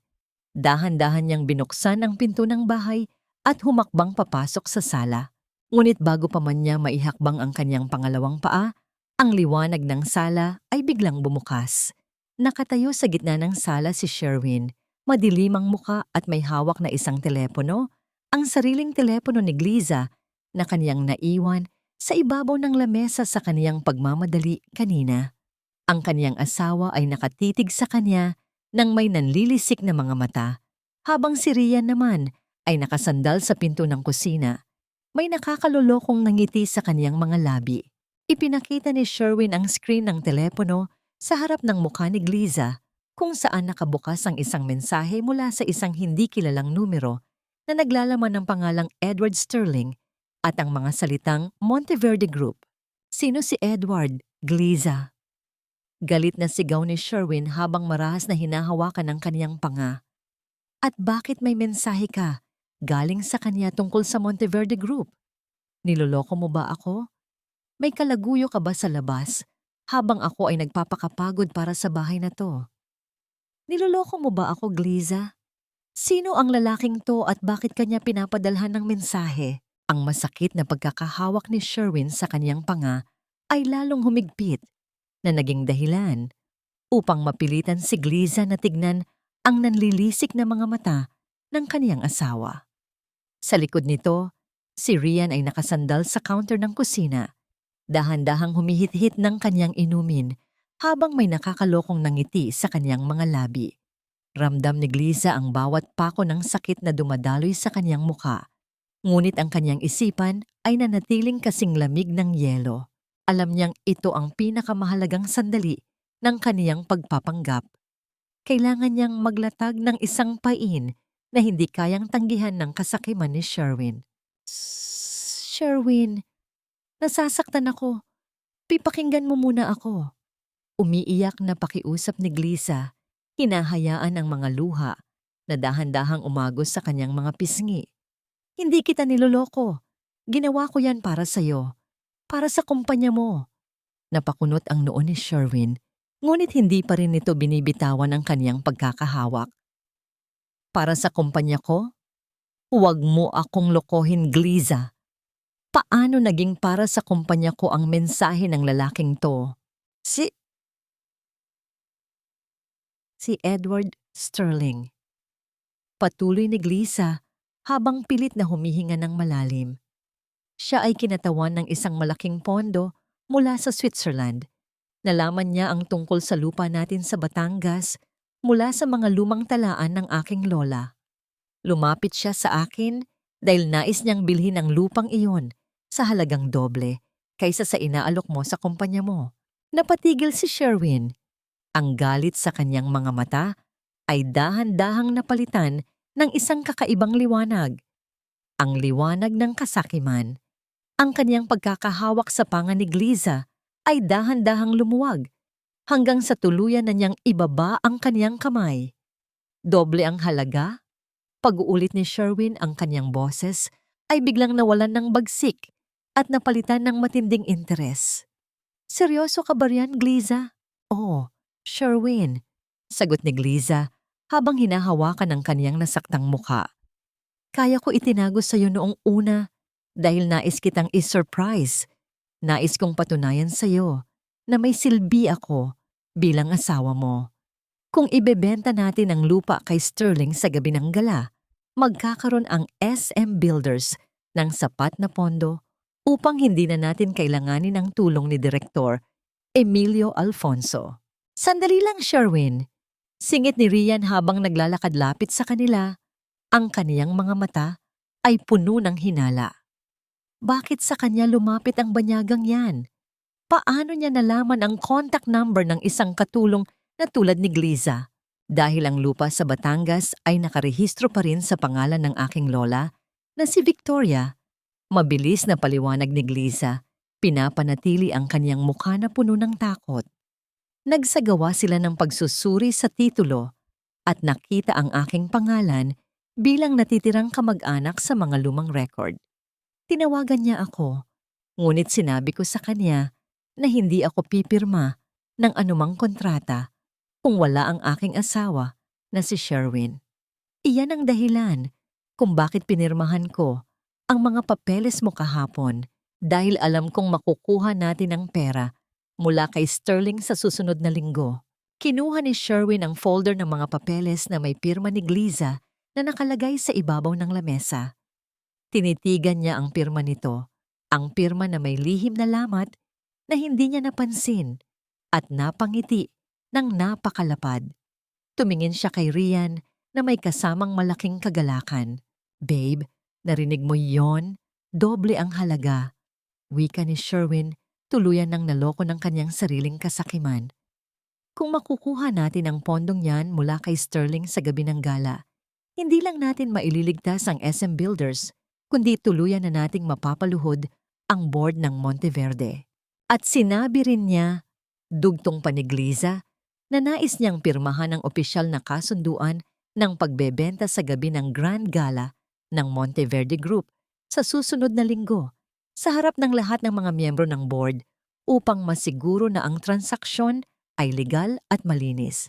Napakuyom ang kamao ni Sherwin sa tindi ng katuwaan. Lumapit siya kay Gliza, tinapik ang kanyang balikat nang may kasamang mapagpanggap na pag-aalaga. Ayan, diyan ka magaling. Sabi ko na nga ba, may silbi ka rin basta takutin kita ng kaunti. Mag-ayos ka para sa gala sa susunod na linggo. Hindi ka pwedeng magmukhang katulong doon. Kailangan mong magmukhang kagalang-galang para hindi tayo mapahiya kay Sterling kapag humarap ka sa kanya. Nang tuluyang umalis sina Sherwin at Rian upang magdiwang sa kanilang kwarto, nagtungo si Gliza sa harap ng salamin sa sala. Tiningnan niya ang kanyang mukha, partikular na ang kanyang panga na may kaunting pamumula dahil sa pagkakahawak ni Sherwin. Dahan-dahan niyang hinaplos ang kanyang balat. Ang pisikal na sakit ay walang anumang halaga kumpara sa matinding lamig at puot na namumuo sa kanyang puso. Isang dahan-dahang ng ngiti ang sumilay sa kanyang mga labi, isang ngiti ng isang mandaragit na nakikitang ang kanyang mga biktima ay kusang naglalakad patungo sa loob ng bitag. Palihim niyang kinuha ang kanyang telepono at nagpadala ng mensahe kay Edward Sterling. Kinagat nila ang pain. Isasama nila ako sa gabi ng Grand Gala. Maghanda ka na. Hindi nagtagal, dumating ang tugon ni Edward na nagpadama sa kanya ng isang kakaibang lakas. Nakahanda na ang entablado para sa iyong pagbabalik, Doña Gliza. Ang iyong trono ay naghihintay. Ngunit mag-iingat ka. Nalaman ko na kumuha si Robert Monteverde ng isang pribadong grupo ng seguridad para sa gabing iyon. Mukhang naghahanda siya para sa isang desperadong hakbang kung sakaling hindi matuloy ang sapnay. Suotin mo yan, Gliza. Kahit sandali lang, magmukha ka namang tao para hindi kami mapahiya sa harap ng mga milyonaryo. Ang mapangaping mga salitang yon ni Rian ay narinig ni Gliza, kasabay ng pagkahulog ng isang simpleng asul na damit sa ibabaw ng kaniyang maliit na kama. Ang damit ay gawa sa murang tela, malayo sa mga mararangyang kasuotan na binili ni na Rian at Sherwin para sa kanilang sarili para sa gabing ito. Hinawakan ni Gliza ang magaspang na tela nang walang kibo.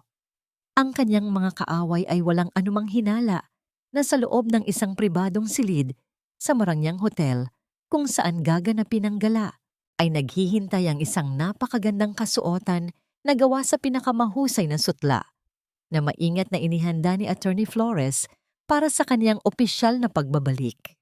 Siguraduhin mo lang na kapag kaharap na natin si Sterling, pipirma ka agad. Paalala ni Sherwin habang inaayos ang kanyang mamahaling relos sa harap ng salamin. Isang pirma mo lang, Gliza, at magiging maayos ang lahat. Kapag nakuha ko ang pondo mula sa kanya, bibigyan kita ng kaunting balato para makabili ka ng mga gusto mo. Huwag kang gagawa ng anumang kahihiyan doon. Opo, Sherwin. Gagawin ko ang lahat ng gusto mo. Pabulong na sagot ni Gliza. Pinapanatili ang kaniyang nakayukong ulo upang itago ang kislap ng tagumpay sa kaniyang mga mata. Nang sumapit ang gabi ng dakilang pagtitipon, dumating sila sa tapat ng napakalaking hotel kung saan gaganapin ang Grand Gala ng Monteverde Group. Ang labas ng gusali ay puno ng mga mamahaling sasakyan at ang matatalas na liwanag ng mga kamera ng mga mamamahayag ay patuloy na kumikislap sa bawat pagbaba ng mga kilalang tao sa lipunan. Naglakad si Sherwin na nakakapit ang braso kay Rian, habang si Gliza naman ay pinilit nilang maglakad sa kanilang likuran, bit-bit ang isang maliit na bag na naglalaman ng mga dokumento. Tila ba siya ay isang personal na katulong lamang ng dalawa? Pagpasok nila sa loob ng napakalaking bulwagan, ang amoy ng karangyaan at kapangyarihan ay agad na lumukob sa paligid. Sa gitna ng bulwagan ay nakatayo si Robert Monteverde, ang amain ni Gliza, na napapaligiran ng ilang mga lalaking naka-Amerikana na may kakaibang pulang sagisag sa kanilang mga lapel. Napansin ni Gliza na ang mga lalaking ito ay hindi kabilang sa regular na seguridad ng hotel. Sila ay nakatayo sa bawat sulok ng mga pangunahing pinto, matatalas ang mga mata, at tila ba naghahanda sa isang hindi inaasahang kaguluhan. Sa di kalayuan, nakita ni Gliza si Attorney Flores na dahan-dahang tumango sa kanya. Ang lahat ay handa na para sa pagbagsak ng mga ahas. Habang naglalakad sila sa pasilyo patungo sa pangunahing bulwagan, napatigil si Gliza sa harap ng isang malaking nakasabit na larawan sa dingding. Ito ang larawan ng kaniyang yumaong ama at ng kaniyang lola na si Doña Victoria. Tinitigan ni Gliza ang mga mata ng kaniyang ama sa larawan habang ang kaniyang kamay ay dahan-dahang humawak sa medalyon na nakatago sa ilalim ng kaniyang duster. Malapit na po, Papa. Malapit na nating bawiin ang lahat ng kinuha nila sa atin. Pabulong na panata ni Gliza sa kaniyang sarili, habang ang kaniyang puso ay napupuno ng isang hindi matitinag na lakas. Gliza, bakit ka tumitigil dyan? Inis na tawag ni Sherwin mula sa kaniyang harap. Nandyan na si Edward Sterling sa may pintuan. Bilisan mo, lumapit tayo sa kanya.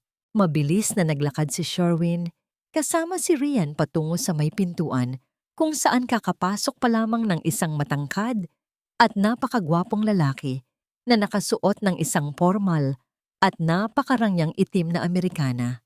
Si Edward Sterling ay tila isang bituin na umakit sa pansin ng lahat ng mga tao sa loob ng bulwagan. Mr. Sterling! Masayang bati ni Sherwin habang inilalahad ang kanyang kamay. Pilit na ipinapakita ang kanyang pinakamagandang ngiti. Ako po si Sherwin ng SM Builders at kasama ko po ang aking asawa na si Gliza. Narito na po ang mga papeles para sa transaksyon natin. Tumingin si Edward kay Sherwin, ngunit hindi nito tinanggap ang inilahad na kamay. Sa halip, ang kaniyang mga mata ay dumiretso kay Gliza na nakatayo sa likuran ng dalawa.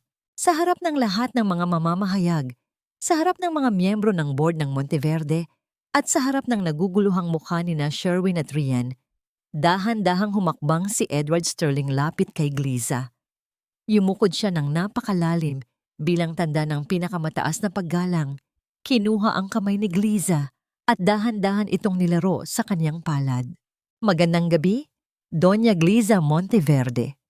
Ang malalim at malakas na boses ni Edward ay narinig sa buong bulwagan na naging dahilan upang dahan-dahang tumahimik ang paligid.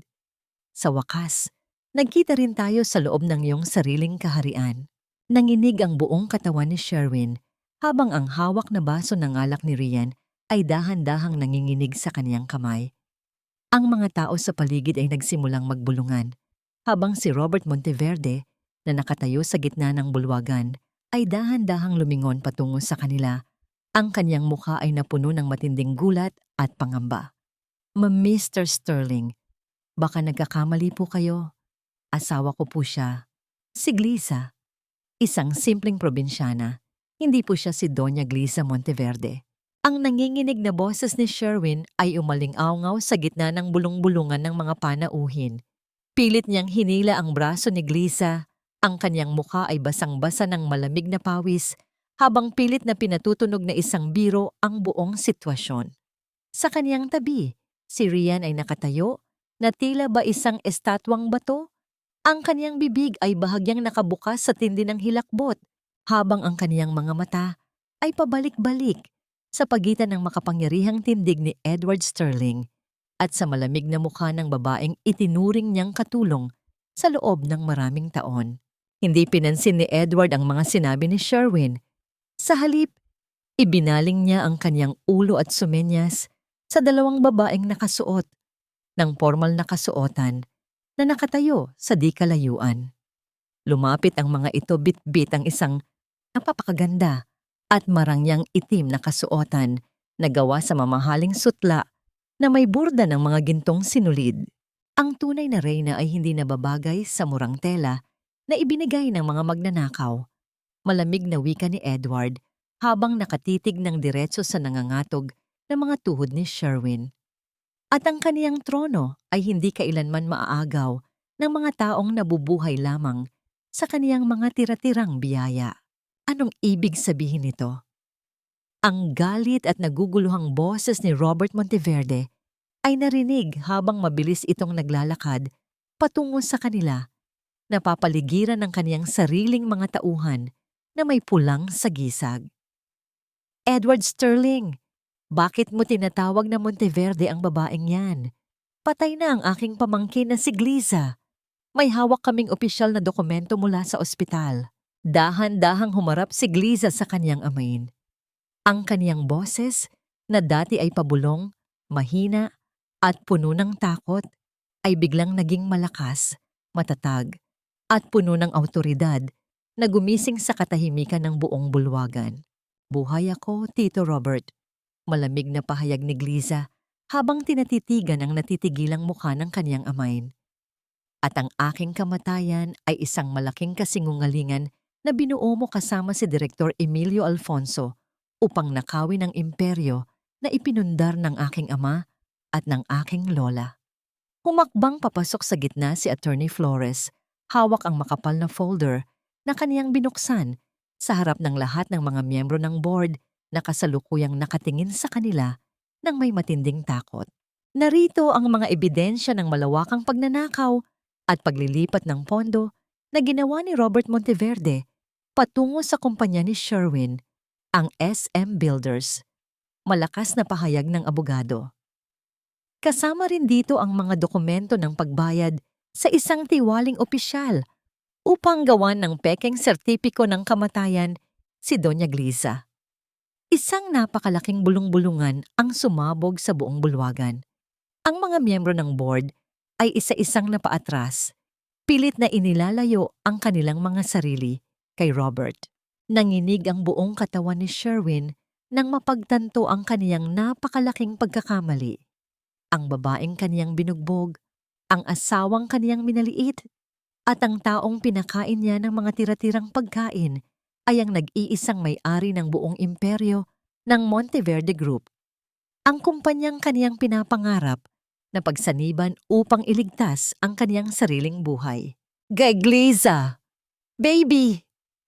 Dahan-dahang lumuhod si Sherwin sa sahig. Sinusubukang hawakan ang dulo ng damit ni Gliza habang ang kaniyang mga mata ay napupuno ng luha ng matinding pagsisisi.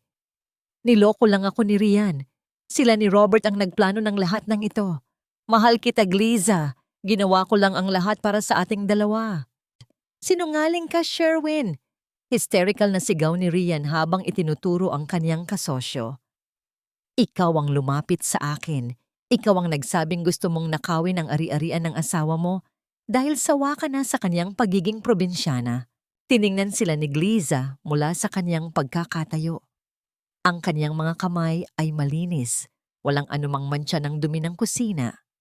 Tinitigan niya ang 2 taong nakaluhod at nag-aaway sa kaniyang harapan ng may malalim na habag, hindi dahil sa kanya pa silang pagmamahal, kundi dahil sa kawalan ng halaga ng kanilang mga kaluluwa. Wala na kayong maririnig sa akin, Sherwin. Pabulong na wika ni Gliza. Ang kaniyang boses ay tila isang hatol ng kamatayan para sa kaniyang asawa. Ang batas na ang magpapasya sa inyong dalawa. Hindi ninyo ako mapapabagsak sa sarili kong pamamahay. Galit na sigaw ni Robert Monteverde habang dahan-dahang itinataas ang kaniyang kamay upang hudyatan ang kaniyang pribadong seguridad. Ilabas ninyo ang mga taong yan dito. Walang aalis sa loob ng bulwagang ito. Ang mga tauhan ni Robert na may pulang sagisag ay dahan-dahang humakbang lapit sa entablado. Matatalas ang mga mata at nakahawak sa kanilang mga baywang kung saan nakatago ang kanilang mga armas. Ang mga panauhin ay nagsimulang magsigawan sa takot, pilit na nagtatakbuhan patungo sa mga pangunahing pinto. Ngunit bago pa man makalapit ang mga tauhan ni Robert, ang mga malalaking ilaw ng bulwagan ay biglang namatay na nagdala ng isang napakatinding kadiliman sa buong paligid. Ang tunog ng mga mabilis na yabag ng mga paa at ang marahas na pagbuno ng mga katawan sa dilim ay narinig sa loob ng ilang sandali. Nang muling bumukas ang mga emergency na ilaw pagkalipas ng ilang segundo, ang lahat ng tauhan ni Robert na may pulang sagisag ay kasalukuyan nang nakadapa sa sahig, nakaposas ang mga kamay at napapaligiran ng isang mas malaking grupo ng mga elite na seguridad na nakaitim na pormal na kasuotan. Ang mga tauhan ni Edward Sterling. Nakatayo si Edward sa tabi ni Gliza, hawak ang kaniyang telepono na nagpapakita ng isang live stream na kasalukuyang ipinapalabas sa buong bansa, kung saan napanood ng milyon-milyong mamamayan ang bawat pagtatapat ng pagnanakaw ni na Robert, Sherwin, at Rian. Tapos na ang laro mo, Robert, malamig na saad ni Edward habang nakatitig sa natutulalang matanda. Ngunit sa tindi ng desperasyon, kumuha si Robert ng isang basag na baso ng alak mula sa lamesa at marahas na sumugod patungo kay Gliza. Ang kaniyang mukha ay puno ng baliw na pagnanais na dalahin ang kaniyang pamangkin sa kaniyang pagbagsak. Walang matitira sa'yo, Gliza. Papatayin kita. Ang baliw at desperadong sigaw na yon ni Robert Monteverde ay naputol ng mabilis na humarang si Edward Sterling sa harap ni Gliza. Sa isang mabilis at tumpak na galaw, hinawakan ni Edward ang bisig ni Robert na may hawak na basag na baso. Pinilipit ito ng bahagya upang piliting mabitawan ng matanda ang kaniyang mapanganib na sandata. Ang basag na kristal ay dahan-dahang nalaglag at gumulong sa makintab na sahig, habang si Robert naman ay marahas na pilit na idinapa ng mga elite na seguridad ni Edward sa malamig na semento. Walang anumang dumanak na dugo. Tanging ang tunog lamang ng mabigat na paghinga ng matanda ang narinig sa buong bulwagan habang tuluyan nang nagwakas ang kaniyang kasamaan. Hindi nagtagal, bumukas ang mga pangunahing pinto ng bulwagan at pumasok ang mga opisyal ng pulisya na kanina pa tinawagan ni Attorney Flores. Lumapit sila kay Robert upang formal na pangkabitan ng posas ang kaniyang mga kamay sa ilalim ng mga kasong malawakang pagnanakaw, money laundering at tangkang pagpatay. Robert Monteverde, sumama ka sa amin sa presinto? Saad ng opisyal ng pulisya habang dahan-dahang itinatayo Ang matanda na kasalukuyan pa ring sumisigaw sa kawalan ng pag-asa. Kasabay nito, lumapit ang isa pang grupo ng mga pulis kina Sherwin at Rian na kasalukuyang nakaupo sa sahig, basang-basa ng kanilang sariling luha ng kahihiyan at takot. Nang maramdaman ni Sherwin ang malamig na bakal ng posas sa kaniyang mga kamay, muli siyang tumingin kay Gliza na may kasamang matinding pagmamakaawa. "Gliza, patawarin mo ako. Asawa mo ako, Gliza." Pagsusumamo ni Sherwin habang kinakaladkad ng mga pulis palabas ng bulwagan. "Isipin mo ang 5 taon natin. Utang ko ang buhay ko sa'yo. Huwag mo akong ipakulong. Parang awa mo na." Tinitigan siya ni Gliza nang may malamig at patag na ekspresyon. Ang kanyang mga mata ay walang kahit katiting na bakas ng anumang galit o pagmamahal.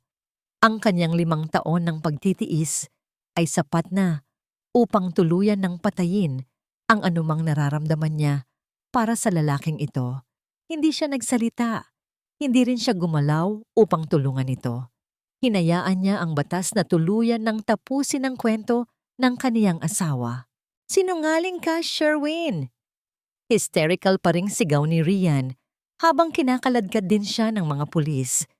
Ang kaniyang mamahaling kasuotan ay gulo-gulo at ang kaniyang make-up ay tuluyan ng nasira dahil sa kaniyang pag-iyak.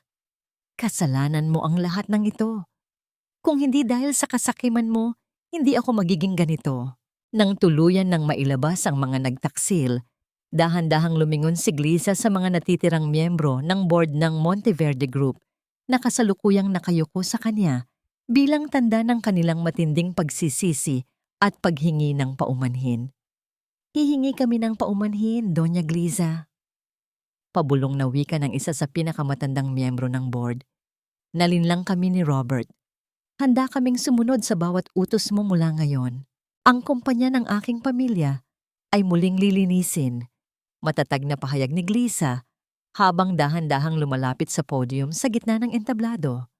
"Bukas ng umaga, magtatalaga ako ng mga bagong miyembro ng board na may katapatan at karangalan. Ang Monteverde Group ay muling magiging tahanan ng katotohanan." Tumingin si Gliza sa malaking madla ng mga panauhin na kasalukuyang nakatitig sa kanya nang may labis na paghanga at paggalang. Sa harap ng mikropono, nagsalita siya ng mga salitang hindi tungkol sa kaniyang kayamanan, kundi tungkol sa lakas ng bawat babaeng nagtitiis sa dilim. "Ang gabi na ito ay hindi lamang para sa aking pagbabalik." Wika ni Gliza. Ang kaniyang boses ay umalingaw-ngaw ng may kakaibang ganda sa buong bulwagan. "Ito ay para sa aking lola, si Doña Victoria, at para sa aking ama.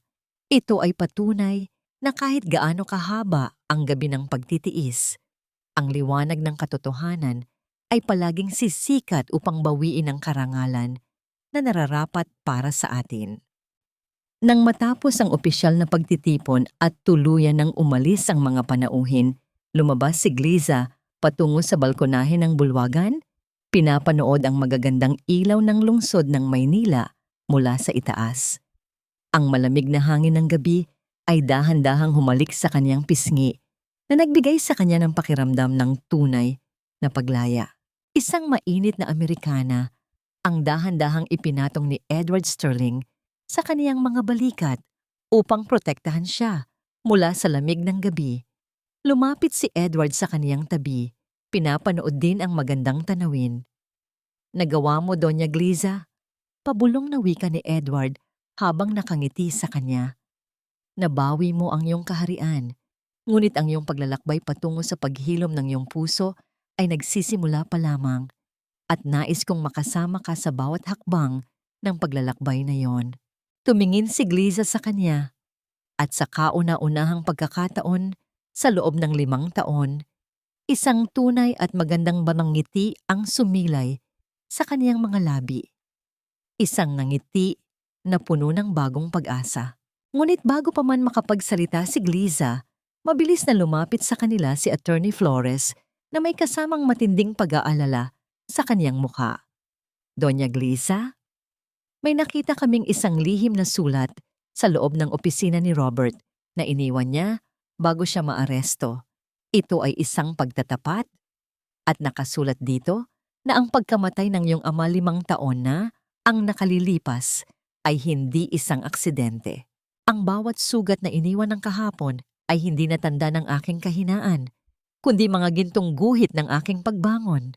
Ang tahimik na bulong na yon ni Gliza ay binitawan niya habang nakatayo sa loob ng lumang silid-aklatan ng kaniyang yumaong lola.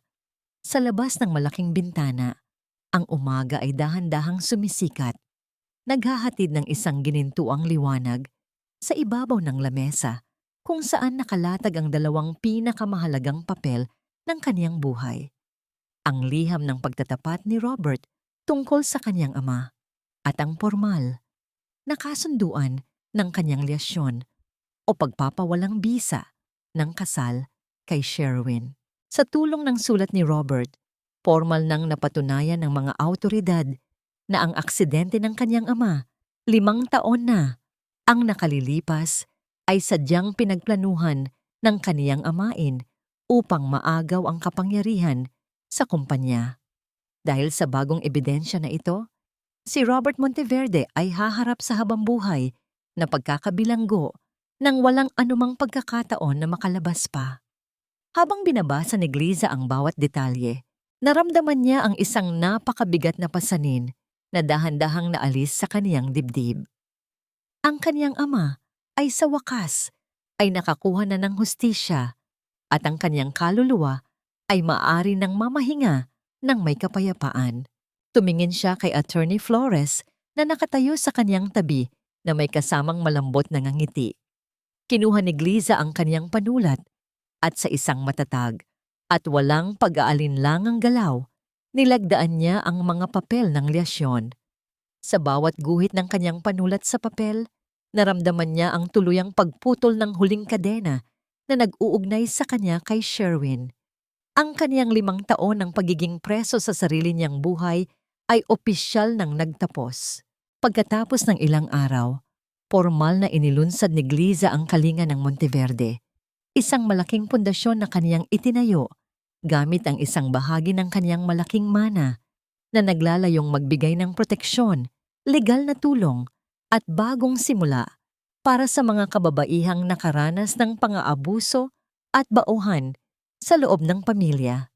Habang naglalakad siya sa loob ng bagong gusali ng pundasyon, isang simpleng babae na may hawak na isang maliit na bata ang dahan-dahang lumapit sa kanya. Hinawakan nito ang kamay ni Gliza nang may labis na pasasalamat. "Salamat po, Doña Gliza." Pabulong na wika ng babae habang lumuluha ang kaniyang mga mata. "Dahil po sa inyo, naniniwala na po kami na may bukas pa na naghihintay para sa amin. Binigyan ninyo kami ng pag-asa." Yumakap si Gliza sa babae at sa kaniyang anak. Naramdaman ng isang napakalalim na init sa kaniyang puso. Sa pagtulong sa mga babaeng ito na makabangon mula sa kanilang sariling dilim, naramdaman ni Gliza na ang kaniyang sariling mga sugat ay dahan-dahan na ring naghihilom. Ang kaniyang sakit ay hindi nawalan ng halaga. Ito ay naging isang tulay upang magdala ng liwanag sa iba. Nang sumapit ang hapon, nagtungo si Gliza sa malawak na balkonahe ng mansyon ng pamilya Monteverde. Ang langit ay napuno ng magagandang kulay ng kahel at lila, habang ang araw ay dahan-dahang bumababa sa abot tanaw. Narinig niya ang banayad na yabag ng mga paa ni Edward Sterling na lumalapit sa kaniyang tabi.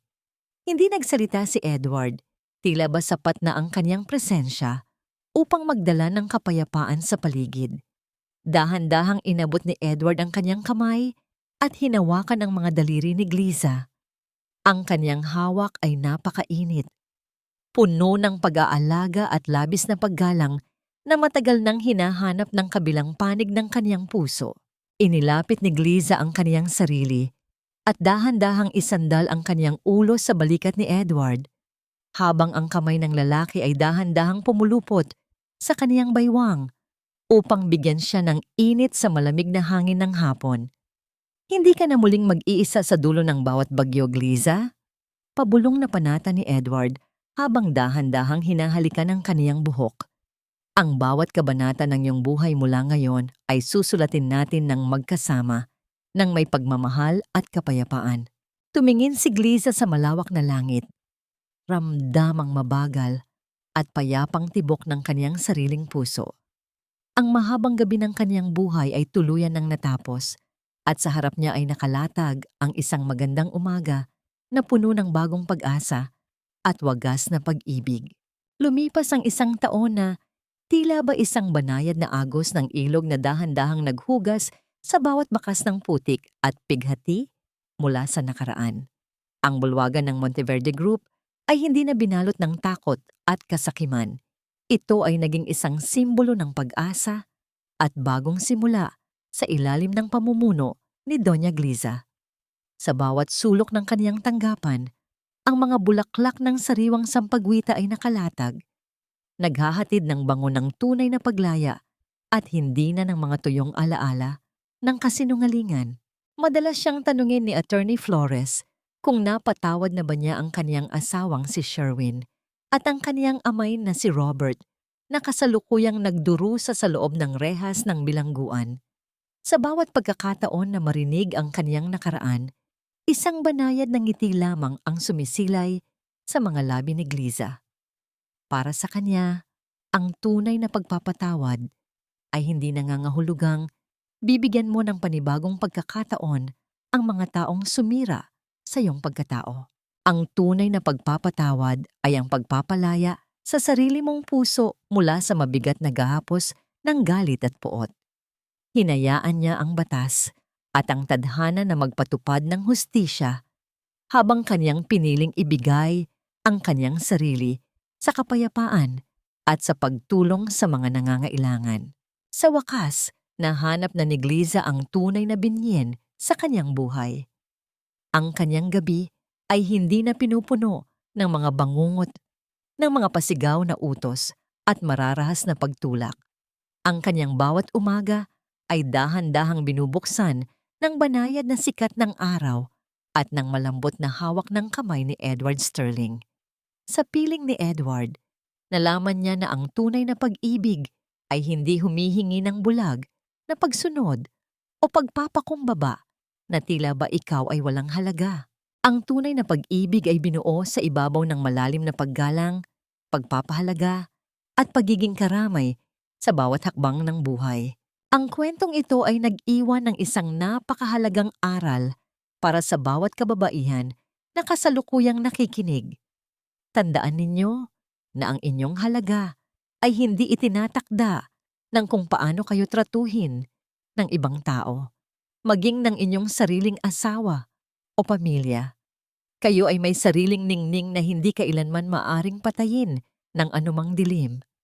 Huwag ninyong hahayaan ang inyong mga sarili na magtiis sa loob ng isang bilangguan ng takot sa ngalan ng isang huwad na tungkulin. Ang pagbangon ay nagsisimula sa sandaling piliin ninyong mahalin ang inyong sarili at maniwala na kayo ay karapat-dapat sa isang buhay na puno ng paggalang at kapayapaan. Tumingin si Gliza sa malawak na hardin ng mansyon kung saan ang mga maliliit na bata at kababaihan mula sa kaniyang pundasyon ay masayang naglalaro at nag-uusap. Lumapit si Edward sa kaniyang likuran, dahan-dahang ipinatong ang kaniyang mga kamay sa balikat ni Gliza at hinila siya sa isang banayad na yakap. Sa ilalim ng magandang langit ng hapon, nalaman ni Gliza na ang kaniyang mahabang paglalakbay mula sa dilim patungo sa kaniyang sariling kaharian ay tuluyan ng nagtagumpay. Siya ay hindi na muling yuyuko. Siya ay mananatiling nakatayo ng may karangalan, pag-asa at wagas na pagmamahal.